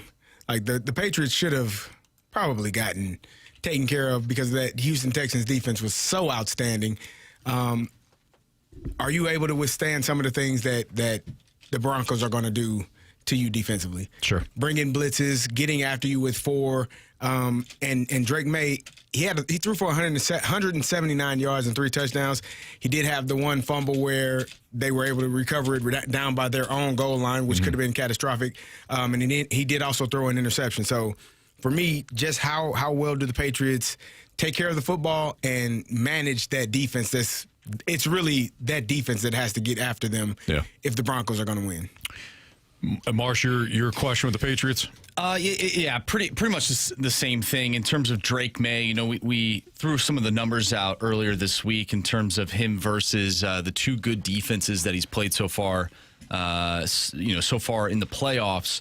That's kind of it. Like I don't really have questions about their defense. Like their defense is, they look pretty damn good. Yeah. Like, they look pretty damn good these last 2 weeks. So I don't have any issue with them, especially going up against Jarrett Stidham. So it really falls on Drake May, a young quarterback. Can he maneuver his way throughout the playoffs against some solid defenses? This is another test for him. Mm-hmm. Will the dam break? I don't know. While he did look a little shaky, he did find ways to score points against the Houston Texans defense, which we were saying is an all-time defense. So they were able to score. That's kind of my only question surrounding them because I trust their head coach. Right now I trust their defense. I think the question mark is surrounding Drake May. Splashback Deuce in the Snake Pit with an all-timer. Biggest question about the Patriots is what kind of gate got them this far? I think that's a great question, Gate. Yeah. So Spygate. Oh, Deflate gate. What sort of gate got them to this point? So I think that's a brilliant take by our guy Splash. I'm with you guys. Can the Patriots avoid turnovers? That's it. I can't imagine that Jarrett Stidham, even if Sean Payton develops the best possible game plan going in, I don't think that there's a game plan to get you all the way through without your defense causing some havoc. Yep. Turnovers, big sacks. You might be able to get away with a big play or two offensively, but if you don't have that coupled with, again, some turnovers and some sacks, it's gonna be an issue. Conversely, if we had to ask the biggest question about the Broncos, my question is: Are you going to be aggressive if you're Sean Payton? Because I think he will. I think the Broncos. We think that this is just going to be a conservative game plan for Denver. I don't think so. You haven't been able to run the ball all year. And I know that J.K. Dobbins came back or is expected to come back, but J.K. Dobbins hasn't played in quite a while. Mm-hmm. You don't really have a running game. R.J. Harvey is going to be useful from a pass-catching standpoint. I don't think this is a situation where you're going to be able to line him up and hand him the ball 20-some-odd times and control the game. They're going to put the ball in the air. They can't run the ball. And you're not going to ask – you don't want to ask Bo Nix to go 3rd and 7 all the time. Mm-hmm. You're certainly not going to ask Jarrett Stidham to go 3rd and 7 and pick up first downs consistently. So can they kind of play with house money, so to speak? Nobody expects them to win. Can your defense cause a couple of turnovers? It's basically the reverse of what we're asking about the Patriots. And can Jarrett Stidham not just manage the game, but make enough big plays that you win the damn thing? I think he does need to manage it. Like, I don't. Him doing. You're more like defense has got to win this thing. Don't lose it for us. Pretty much. I don't think Sean Payton works that way. And that's why I said earlier, like, who are you as a coach? Like, understanding, like, if Sean Payton's plan is to drop back and throw this ball 35 times and say, I'm a genius, I'm going to show you. I think that's a terrible plan. I do. A guy that hasn't played in 2 years, facing a defense that, Justin Herbert was, he was struggling, man. He didn't have his two offensive tackles. Yeah, because they were, didn't matter. So offensive line was trying to get him killed. My point exactly. Allegedly. Yeah. So if that's your game plan, I wish you the best. But I think your game plan needs to be to rely heavily, like field position. Like knowing where the ball is. Okay, it's 4th and 6 on our 44. We're going to punt it. We're not going for it. We're going to punt it. We're going to pin them back, and I'm going to let my defense hopefully create some havoc, and maybe they get a turnover. Now we shift the field position. We back you up, and now when you punt it, we're at the 50 where we're starting at. And drive by drive, if I'm unable to score, I do have to play a field position game and know that I have an elite defense. I'm going to rely on them. I'm not going to put myself in a bad position with turnovers or with bad field position and allow my defense to have to defend 30 yards because we gave up a huge punt return, or we gave up, bad field position because we were unable to move the ball. I think you have to play a field position game, run the football, take your chances downfield when you can, protect Jarrett Stidham first and foremost. And if you do that, I think you give yourself a chance to win the football game. If you come out there and throw the ball 35 times, to start the game, this is what we're going to do. Okay, good luck. I'm a genius. Good luck. Now, I did say I have question marks about Drake May based on his last 2 games. Am I out of pocket for questioning Denver's defense? The last 2 times, I'm sorry, let's go back to the last 3 games that they played a good opponent. I won't count the final week of the season against LA because Trey Lance was the quarterback. The week before that, they played Kansas City. Patrick Mahomes, not the quarterback. But they lost to Jacksonville. They gave up 34 points in that game. They beat Green Bay. They gave up 26 points in that game. And, of course, last week they gave up 30 points. Can Jarrett Stidham score that many points? Can the Broncos, limit the Patriots to, 17 points, maybe? Yeah, I think they could. Okay. I don't think they can as well. I don't think they will, but I think they could. Yeah. Okay. I'm just saying, the last 3 opponents that have been good that they've played, right, they've given up. And I'm saying that the Patriots are a good team. Obviously, they're in this spot. Can they limit that? I see what you're saying. I do. I think that's a question mark for me. Yeah. We talk. In other words, we've talked about how good the Broncos defense is. Well, are they more leaky than the numbers would suggest, right? So I could see where you're coming from that angle. All right, predictions. How do you guys see this playing out? I see it being like a 17-13 game. Okay. And I think it's going to be the Patriots. So you really don't see the Patriots running away with this thing? No. But I think the defense for the Broncos keeps them in the game. Okay. And I think that's if you play the field position game and run the football and take care of the ball, if you're the Broncos. If you go out there and turn the ball over, you're probably going to get the hell beat out of you because offensively, I don't think they do anything really well. Your best player on the offensive side is injured. And Cortland Sutton is your second best player, and he's dependent on your first best player. Yeah. You don't run the ball particularly well. Now, again, J.K. Dobbins being back might help, but R.J. Harvey couldn't give you much of anything in the run game for the last forever, Bob. Right. So if you're able to take care of the football and keep the game close, make it a one-possession game late in the fourth quarter, I think that's your best way to go about your business. But I do think the Patriots should win this game, and I do believe it'll be a low-scoring game. Well, within the last hour, J.K. Dobbins was just ruled out, so he will not be playing. There you go. He gone. He's not playing. Not that I thought he was going to make this, dramatic comeback, but yeah, makes sense. Marsh? Man, for whatever reason, just because I've been crapping on the Broncos all year, I could totally see them winning this game and just making my Sunday that much worse. Marsh, when the Rams or Seahawks end up winning, in your it's defense, stink either way. In your defense, you were right about Oregon. That is true, and it took them to the semifinal to lose. So maybe that's where it doesn't hit the same though because Bo Nix isn't the quarterback, so it almost feels like they're not. It's not their actual team. They don't have their actual quarterback. Yeah.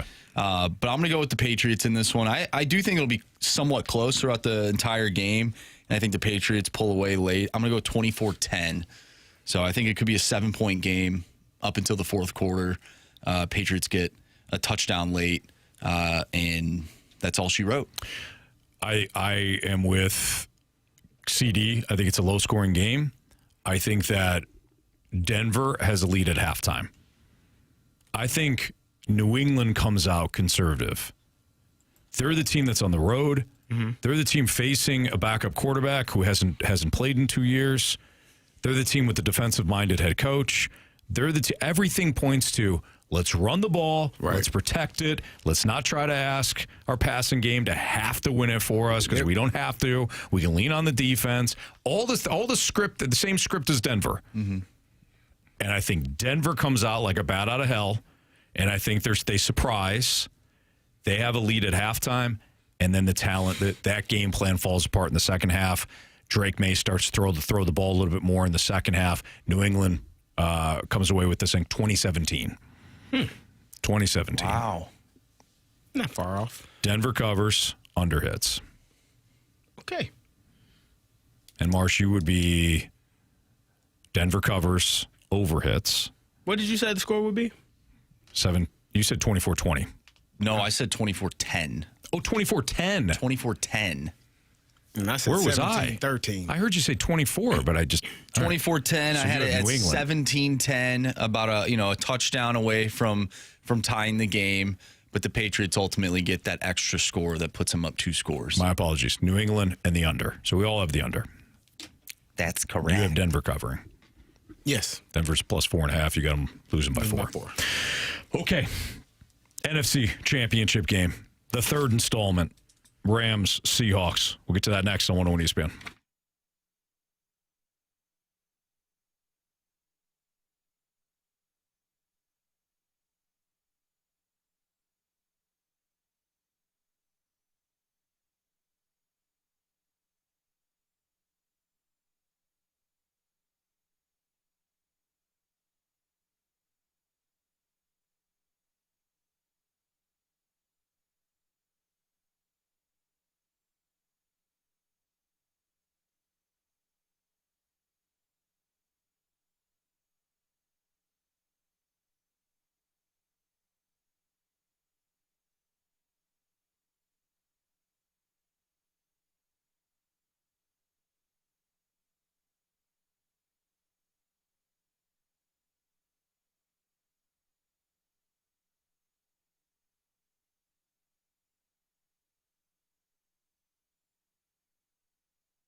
It's Fastlane on 101 ESPN. Andrew Marsh, Carey Davis, Anthony Stalter. So we just broke down the AFC Championship game. We all have the Patriots winning.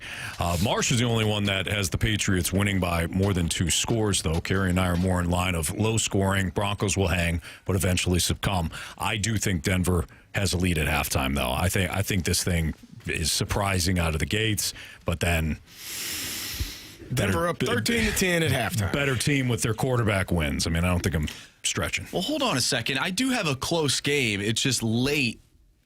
The Patriots will make it a 2-score game. So it could be one of those things where, like, don't look at the box score. It was a different game than what we expected. You know? Game in the fourth quarter, but even at 17-10, you still have the Patriots winning. Yes. And covering. That's correct. That's right. Because great teams cover, Anthony. Yeah, damn right. Good teams win. Great teams cover. NFC Championship game. Rams, biggest question. Carey. The biggest question for me is, I mean, you're on the road. You're facing a division rival. Which version of the Los Angeles Rams are you going to get? Are you going to get the team that when they feel like, it's almost like they have a switch that they can turn on and be really dynamic offensively, and then sometimes you're like, well, what the hell is that? So for me, which version of the Rams are you going to get? We know Puka Nacua is going to get 100-plus yards more than likely. He's going to get targeted 15 to 20 times at least. Which version are you going to get? Are you able to run the ball? Are you able to protect the quarterback and be physical? I think the Seattle Seahawks are a physical team and maybe more physical than the Rams, but I think the Rams are the more talented team. Mm-hmm. So I just want to know which version of the Rams I'm going to get. And if the version that is dynamic and explosive and making big plays and taking care of the football shows up, if the NFL MVP, who, in my opinion, Matthew Stafford, shows up, I think the Rams roll. Okay. Marsh? Yeah, for me, it's can this Rams team break through that defensive line for Seattle in the run game to essentially open up the passing game, especially like after watching last week and what Matthew Stafford looked like against the Bears. I don't know if that version of Matthew Stafford can ultimately win against the Seahawks, a better defense. So that Seahawks defense is tough in terms of letting teams run the football. But if the Rams can figure out a way to have Kyren Williams hit CDs, bet the board, maybe things look different in that game. Okay. Yeah, mine is similar. Sam Darnold. Is Sam Darnold the guy that showed up in the second half of that game on Thursday Night Football? Because if he is, then I'll get into the Seahawks question. If he's not, then can the Rams play their best football, which they haven't done in a month and a half? Mm-hmm. If Sam Darnold isn't managing the game and he's struggling against the Rams defense he's had issues with dating back to last year, I think the Rams, if they play at their best, they win in a blowout, quite frankly. And I know Seattle's defense is good. I get it. But it's not like Matthew Stafford and Sean McVay haven't been able to move the ball against Seattle twice this year. Mm-hmm. So that's my question for the Rams, and it dovetails into my biggest question about the Seahawks. And really the game. What version of Sam Darnold are you getting? Yeah. Can he simply manage the game? If he manages the game, I think Seattle can lean on their running game, their defense, and blah, blah, blah. They'll be fine. And Jackson Smith and Jigba gets open no matter what. Right. If not, I don't think we're going to see the version of Sam Darnold that led them to the comeback in the second half. Too many things had to go right, and I think this Rams defense is being undersold. I've read a lot. I mean, Carey, you came into the office today, and I was diving into the matchup, and you're like, you look like you're trying to figure out what's going to happen here. Yeah. Every matchup's like, every article on the matchup is the Rams defense isn't good enough. I don't know they'll hemorrhage yards. They'll do this, they'll that, and analytics and blah blah blah blah blah. Okay, Sam Darnold struggled against this defense except for the second half in the second game. So he threw 4 picks in the first game, and they only lost by 2. So go figure. I think the Rams kind of kept that they left. The Rams did some things in that first game that were unnecessarily risky. The good and bad Rams. That's what I'm saying. Which version of them do you get? The version that only scores 21 points, or do you get because if the version that scored 37 points in the second game and the version of Sam Darnold that threw 4 picks, it will be a blowout. Right. That's what I'm saying. Like, I don't know which version. It's almost like they have a switch, the Rams do, when they offensively, when they want to turn it on, they can be outstanding, dynamic, and do whatever the hell they want to do.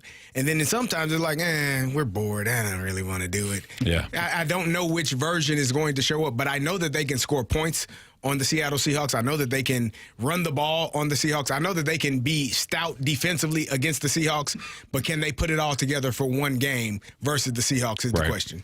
I agree. Marsh, biggest question about the Seahawks? I mean, it's Sam Darnold. He's the biggest question for them. Their defense is stellar. Their running back, well, now running back. Yeah, not running backs, but they have a solid run game. Yeah. He's the biggest question mark. Which version are you going to get of him? Sure. And, I'm not just saying that as a former Sam Darnold fan, but he is the biggest question mark on this team. I agree. All right, so how do you see this playing out? I see Sam Darnold. I don't know. I'm going to be honest. I don't know. I think the Rams should win, even though you showed us the stat earlier that what are the opposing teams 5-15 versus divisional opponents. Yeah, the road in the playoffs. The road team in the third meeting is 5-15 straight up since 2000 or 5-15 overall since 1970 and 1-4 since 2000. And I think the only winner would be the Packers in 2010 against the Bears, and they went on to win the Super Bowl. Was that the double doink? No, that was Aaron Rodgers. That was Jay Cutt getting hurt. Oh, okay. And he was on the sidelines, and Bears fans were, he quit on our team. And it turns out he tore his knee. Scumbag. That's because Jay Cutler doesn't have any emotion. No, he doesn't show any. He's just stone face. So continue. I'm gonna go. I'll go Rams here. I would say 27-23, but I think the Rams pull this one out. I think it's gonna be closer than. Both games have been very close. 2 points in one game, 1 point in the other one. But I think you get a good version of Sam Darnold, but you also get a good version of the Rams that actually play offense the way that they're capable of, both running and passing and protecting the quarterback. And I think they make one more stop than the Seattle Seahawks do. Marsh? Man, I have the Seahawks winning this game. I think that Seattle's going to win 19-17. I think they get one touchdown and 4 field goals to carry them to the Super Bowl. Mm-hmm. Okay. So what was your final score again? 19-17. So you got a low-scoring game. Carey, yours? 27-23 Rams. For me, the Rams have been flirting with disaster. You almost lost to the Carolina Panthers. You almost lost to the Chicago Bears. Yeah. They've been flirting with disaster these last 2 weeks. I think now they end up losing. Okay. But it would be a shame, though, if the Seahawks lost. I'm going to go the other way. I'm going to buy into the Sam Darnold can't figure out this defense narrative. And the second half was an aberration. Oh. And we see a meltdown. You think it's going to be bad? Yep. Like really bad? And I know nobody wants to see it. I get it. Nobody wants to see it here. Except for Marsh maybe a little bit with the Darnold. But I think Darnold melts down. I think the Rams win 20. You see that smile on his face? 27-13. Did you see that smile? He 27-13. It's ugly. Does that make me petty? He cracked a smile. 27-10. Make me bitter? Just saying. Maybe a little, but it's okay. What? There's no judgment from on this side of the table. I've come to the conclusion that I don't think the Vikings would be in the NFC Championship game even if Sam Darnold was their quarterback this year. Because of Kevin O'Connell. Because of just a lot of different things. Mostly Kevin O'Connell. He turns on people. He does, quickly. yeah. Well, in fairness to Marshy, he's been calling out Kevin O'Connell since the London game last year. I have, yeah. Yeah, that's when I noticed a different Marsh. Yeah, they played the Jags with Mac Jones as the quarterback, who before he was good. Marsh, you don't think I listen to you or read your text, but I do. I do. Carey, I have a standard, Anthony. I don't read texts at all. I have a standard. I know. Actually, you do. You do. Sometimes. What? Carey? Carey. Text? Yeah. Only when he's texting. Well, the group text Carey sometimes is hit and miss, but if I texted Carey, there was one day where he didn't look at it. But that should have told you everything you needed to know. Individually, I actually knew what Carey's silence in that. It actually spoke to me. I knew without knowing, without him texting, I knew what he was saying. This is a dumbass idea. And I don't disagree with him. I don't. All right, so real quick, what would be the ideal Super Bowl in terms of just entertainment? From an entertainment standpoint, Rams Patriots. From a we're in St. Louis standpoint, that would be the worst matchup, right? For sure. The best St. Louis matchup would be Broncos Seahawks. Or Patriots Seahawks. But mostly Seahawks Broncos. That sounds terrible. I know, but from St. Louis, you think St. Louis wants to see Rams Patriots run it back? Oh, no, 100%. I agree. I think it'd be Seahawks Broncos. I say Seahawks Patriots. I meant Seahawks Broncos would be the St. Louis Super Bowl. But then you're getting Sam Darnold versus Jarrett Stidham. And you're getting two good defenses too. And you're getting two defenses. Either way, we're getting a rematch, except for Rams Broncos, right? Correct. Yeah. So because we saw Broncos Seahawks. That was the Peyton Manning Broncos meltdown game. Safety to start off. Yeah. And then we've obviously seen Rams Patriots and Patriots and Seahawks. We've seen. It was the throw at the goal line. Malcolm Butler. Yeah. Nah, was it Malcolm Butler? Yeah. Yeah. Malcolm Butler for intercepted off of Russell Wilson. Who was he throwing to? Oh, Marsh already knows. Oh, no, you don't. Oh, I was going to guess, but I forgot. Was it Curse? No. Oh. It wasn't Baldwin. No. Who was it? Come on. Who was he throwing to? I don't know who he was throwing to. He should have been running the damn balls. What he should have been doing. We all agree, but who was he trying to throw to? I don't know. Oh, man. I forgot. Don't overthink it. What's it start with? T. Tyler Lockett. Yes. Oh, okay. It wasn't Tyler Lockett, was it? Was it? It's Fastlane on 101 ESPN. We'll do some prop plays next here on 101 ESPN.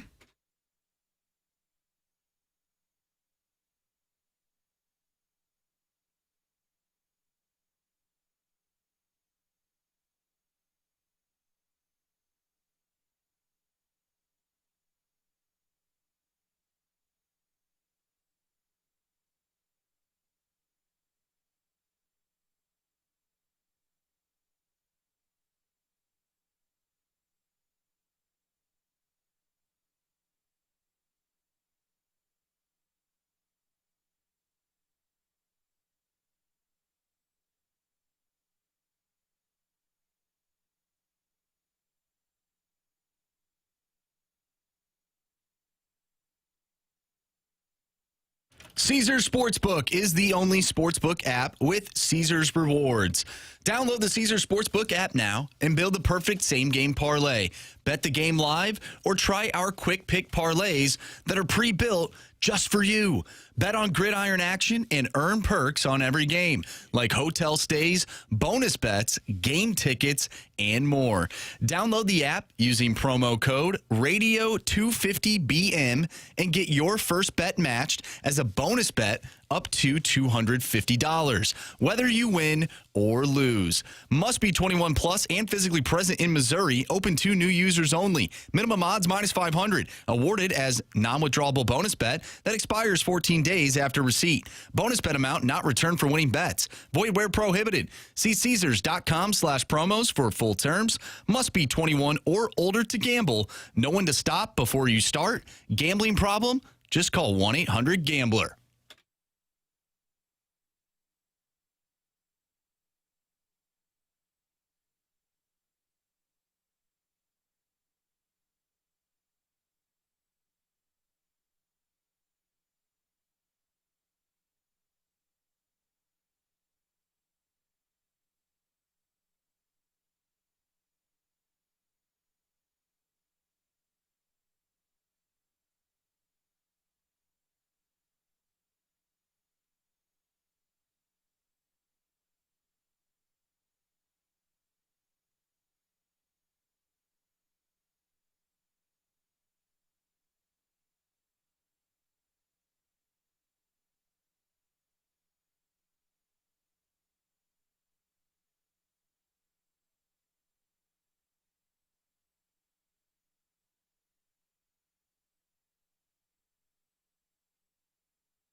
101 ESPN Sports Center. I'm Andrew Marsh. It's time for a Sports Center update brought to you by Saliga Heating and Cooling. Blues take on the Dallas Stars tonight. We'll have pregame for you right here on 101 ESPN starting at 6 o'clock and then puck drop at 7. If you missed anything from today's show, make sure you go to 101ESPN.com or check out the free Dobbs Tire and Auto Center's 101 ESPN mobile app. Just head to the podcast page and you'll find all of our shows there. And it's all brought to you by the Schaefer Door Company. We are going to go over some Championship Sunday prop plays next, right here in the Fast Lane. I'm Andrew Marsh, and this Sports Center update is brought to you by Saliga Heating and Cooling, a Daikin heating and air conditioning dealer.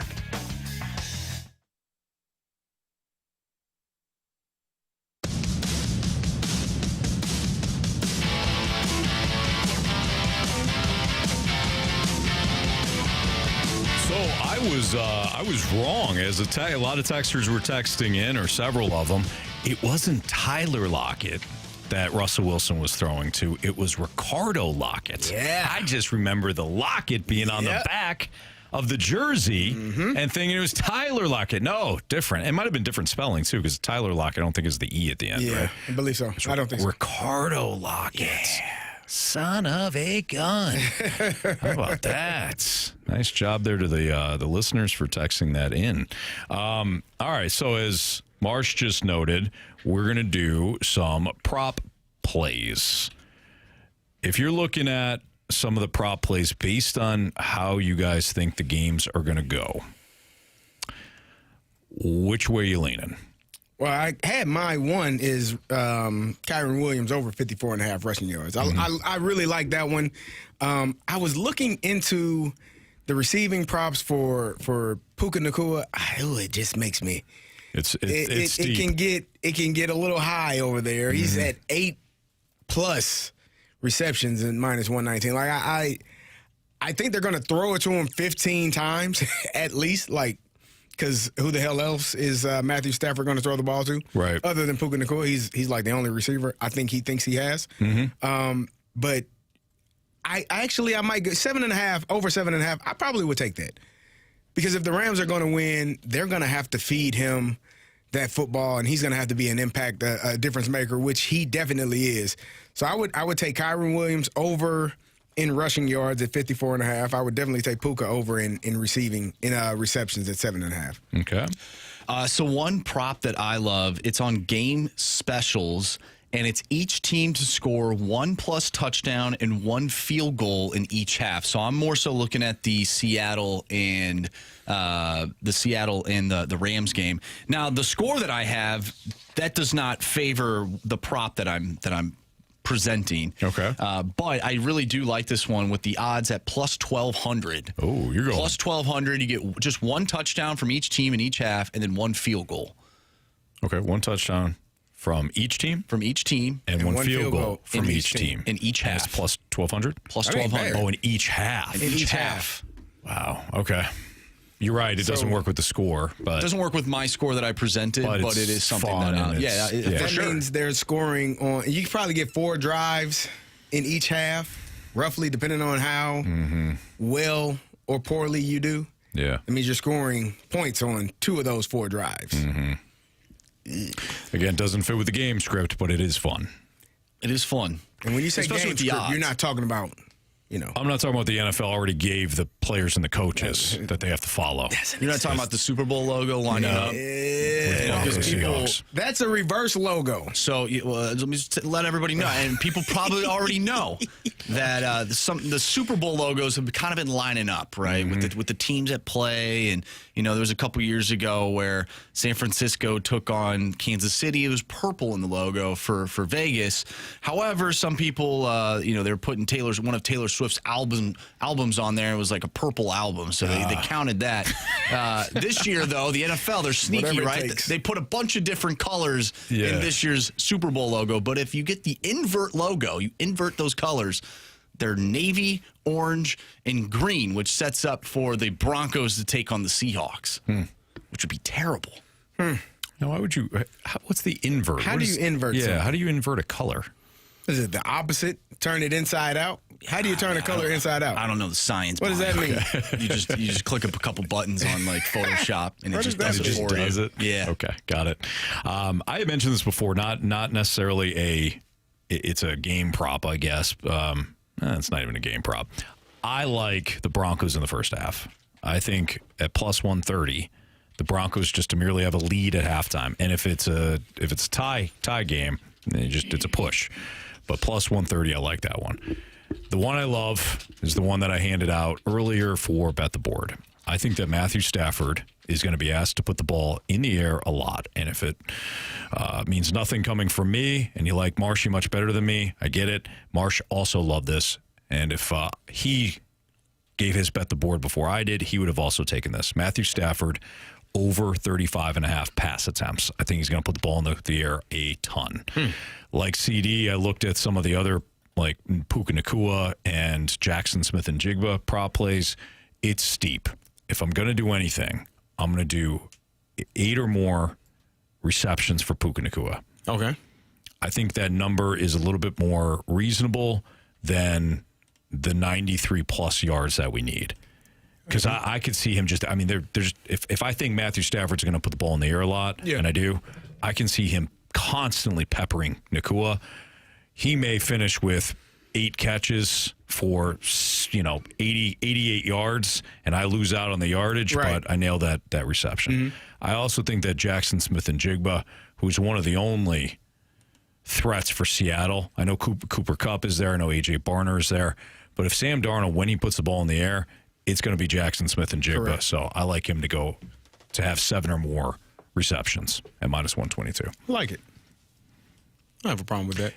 If you want to get a little riskier, like Marsh did, not that risky, but I think that Terrence Ferguson, who has had a bigger role for the Rams, I think they go back to the 13 personnel, which would be 1 back and 3 tight ends. They used a lot of 11 personnel last week, which is 1 back and 1 tight end. It didn't really work. They only scored 17 points. So clearly Sean McVay thought 11 personnel will be more effective against this Bears team. After it didn't work, I think he goes back to the use of 1 back, 3 tight ends, which gives me Ferguson back on the field. To score a touchdown, he's plus 600. Really? You like that? I do. Okay. There's another one. Again, these are a little riskier. The ones that I'm picking are plus odds, but have you heard of the barnyard? It's where A.J. Barner sets up in short yard. Like a tush push. Like a tush push, and they try and go for it on probably 4th down. Yep. I could see maybe there being a situation at the goal line where they put Barnyard, or they Barnyard, A.J. Barnyard. No, A.J. Barner behind center. Yeah. And if you want Barner to score 1 rushing touchdown, it's at plus 1,000. To score 1 rushing? 1 rushing. Okay. Again, these are just sort of... Like any time touchdown would be plus 180. But if he were to score a rushing touchdown, it's plus 1,000. Plus 1,000. I don't mind that at all. I like it. Barner was targeted, or he had like 10 receptions, I think, in that Thursday Night Football game. It's either that one or the first game, and I'm pretty sure it was the second one. So that's a lot. If you're looking at A.J. Barner, Jackson Smith and Jigba, I think, for Seattle, if you're looking at any sort of passing plays. I don't have a good feel for that Patriots Broncos game. I'm looking at Nick Benito 1+ sack minus 145. I would take that just because chances are he's going to get to the quarterback. Sure, somehow, some way. The only thing that I like is the number's low enough. I think Pat Bryant, who was well on his way to having what could have been a big game last week before he suffered the concussion, he had 3 catches right out of the gates. Mm-hmm. Pat Bryant at 40 or more receiving yards at plus 110. I like that one. Any receiving I think props, they're going to go short. Any receiving props from the Broncos, I'm off. I don't blame you. I'm off. I just, because I don't know.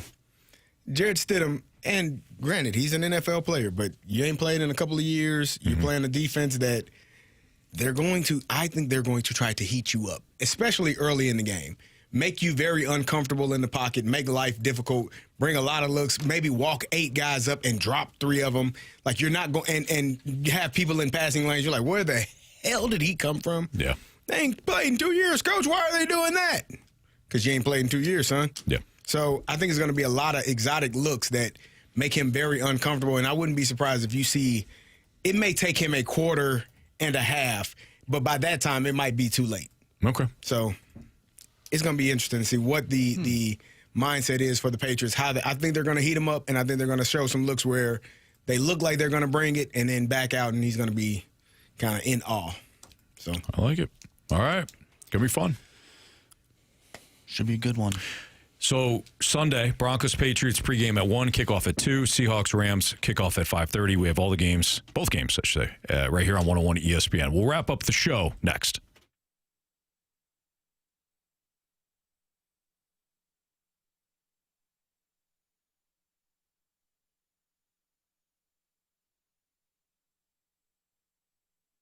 Hey, it's Carey Davis, and if you're in the market for a new vehicle, my friends over at Genesis of St. Charles have you covered. They are the #1 Genesis dealer in Missouri for 2026. Genesis of St. Charles is your premier Genesis dealer, and now is the time to visit. Do not wait. They want your trade-in, and they are willing to pay more for it on any new Genesis purchase. No games, no gimmicks, just upfront pricing. You can unlock the e-price today. Every purchase comes with 3 years of complimentary Genesis Service Valet. That means complimentary vehicle pickup and delivery plus a loaner vehicle at no additional cost. If you're in the market for something new, let Genesis of St. Charles bring the test drive to you. They're closer than you think, located right off of Mid-Rivers Mall Drive and Highway 70, 5601 Veterans Memorial Parkway in St. Peters. You can experience the luxury service at the state-of-the-art facility today. If you're unable to get in there, if you're too busy, you can just go online. Go online and see what they have. You can buy online and have them deliver it to you at genesisofstcharles.com. That's genesisofstcharles.com.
It's Fast on 101 ESPN. If you missed anything from today's show, you can always download the podcast available at 101ESPN.com or via the Dobbs Tire and Auto Center's 101 ESPN mobile app. Every podcast brought to you by Shaver Door Company. Marsh, go ahead and hit us with the 3 stars here so we don't run out of time. It's time for the Fast Lane's 3 stars of the day, presented by Circus Sports. No bet fees ever with the world's largest sports book, now at your fingertips in Illinois and Missouri. Well, guys, our 3rd star of the day goes out to more football. I know you two were trying to get rid of football. You wanted the college football playoff to actually shrink back to 4 teams. Anthony was quoted saying that earlier in the show. Go back and listen to it. But we do get more football because of the NFL, so we're going to give that the 3rd star of the day. I'm not clever. No. 2nd star of the day, Anthony, goes to you, Sir Anthony Stalter. Sir Anthony Stalter. I'd sign with the White Sox in a heartbeat. Yeah. Well, you were born there, so. And our 1st star of the day, a guy that could have been a legend, but he's not because his head coach is stupid. Ricardo Lockett. Could have been a man. Well, he wouldn't have been a hero. Yeah. Not his fault. I mean, if you're throwing it to Tyler Lockett, I get it, but Ricardo Lockett. Tyler was still in college, I believe. Marshawn. Just hand it off to Marshawn Lynch. They got a sideline shot of Pete Carroll, like not even looking at Marshawn as he's walking by. Hey, everybody be safe this weekend, all right? We'll see you on Monday. See you.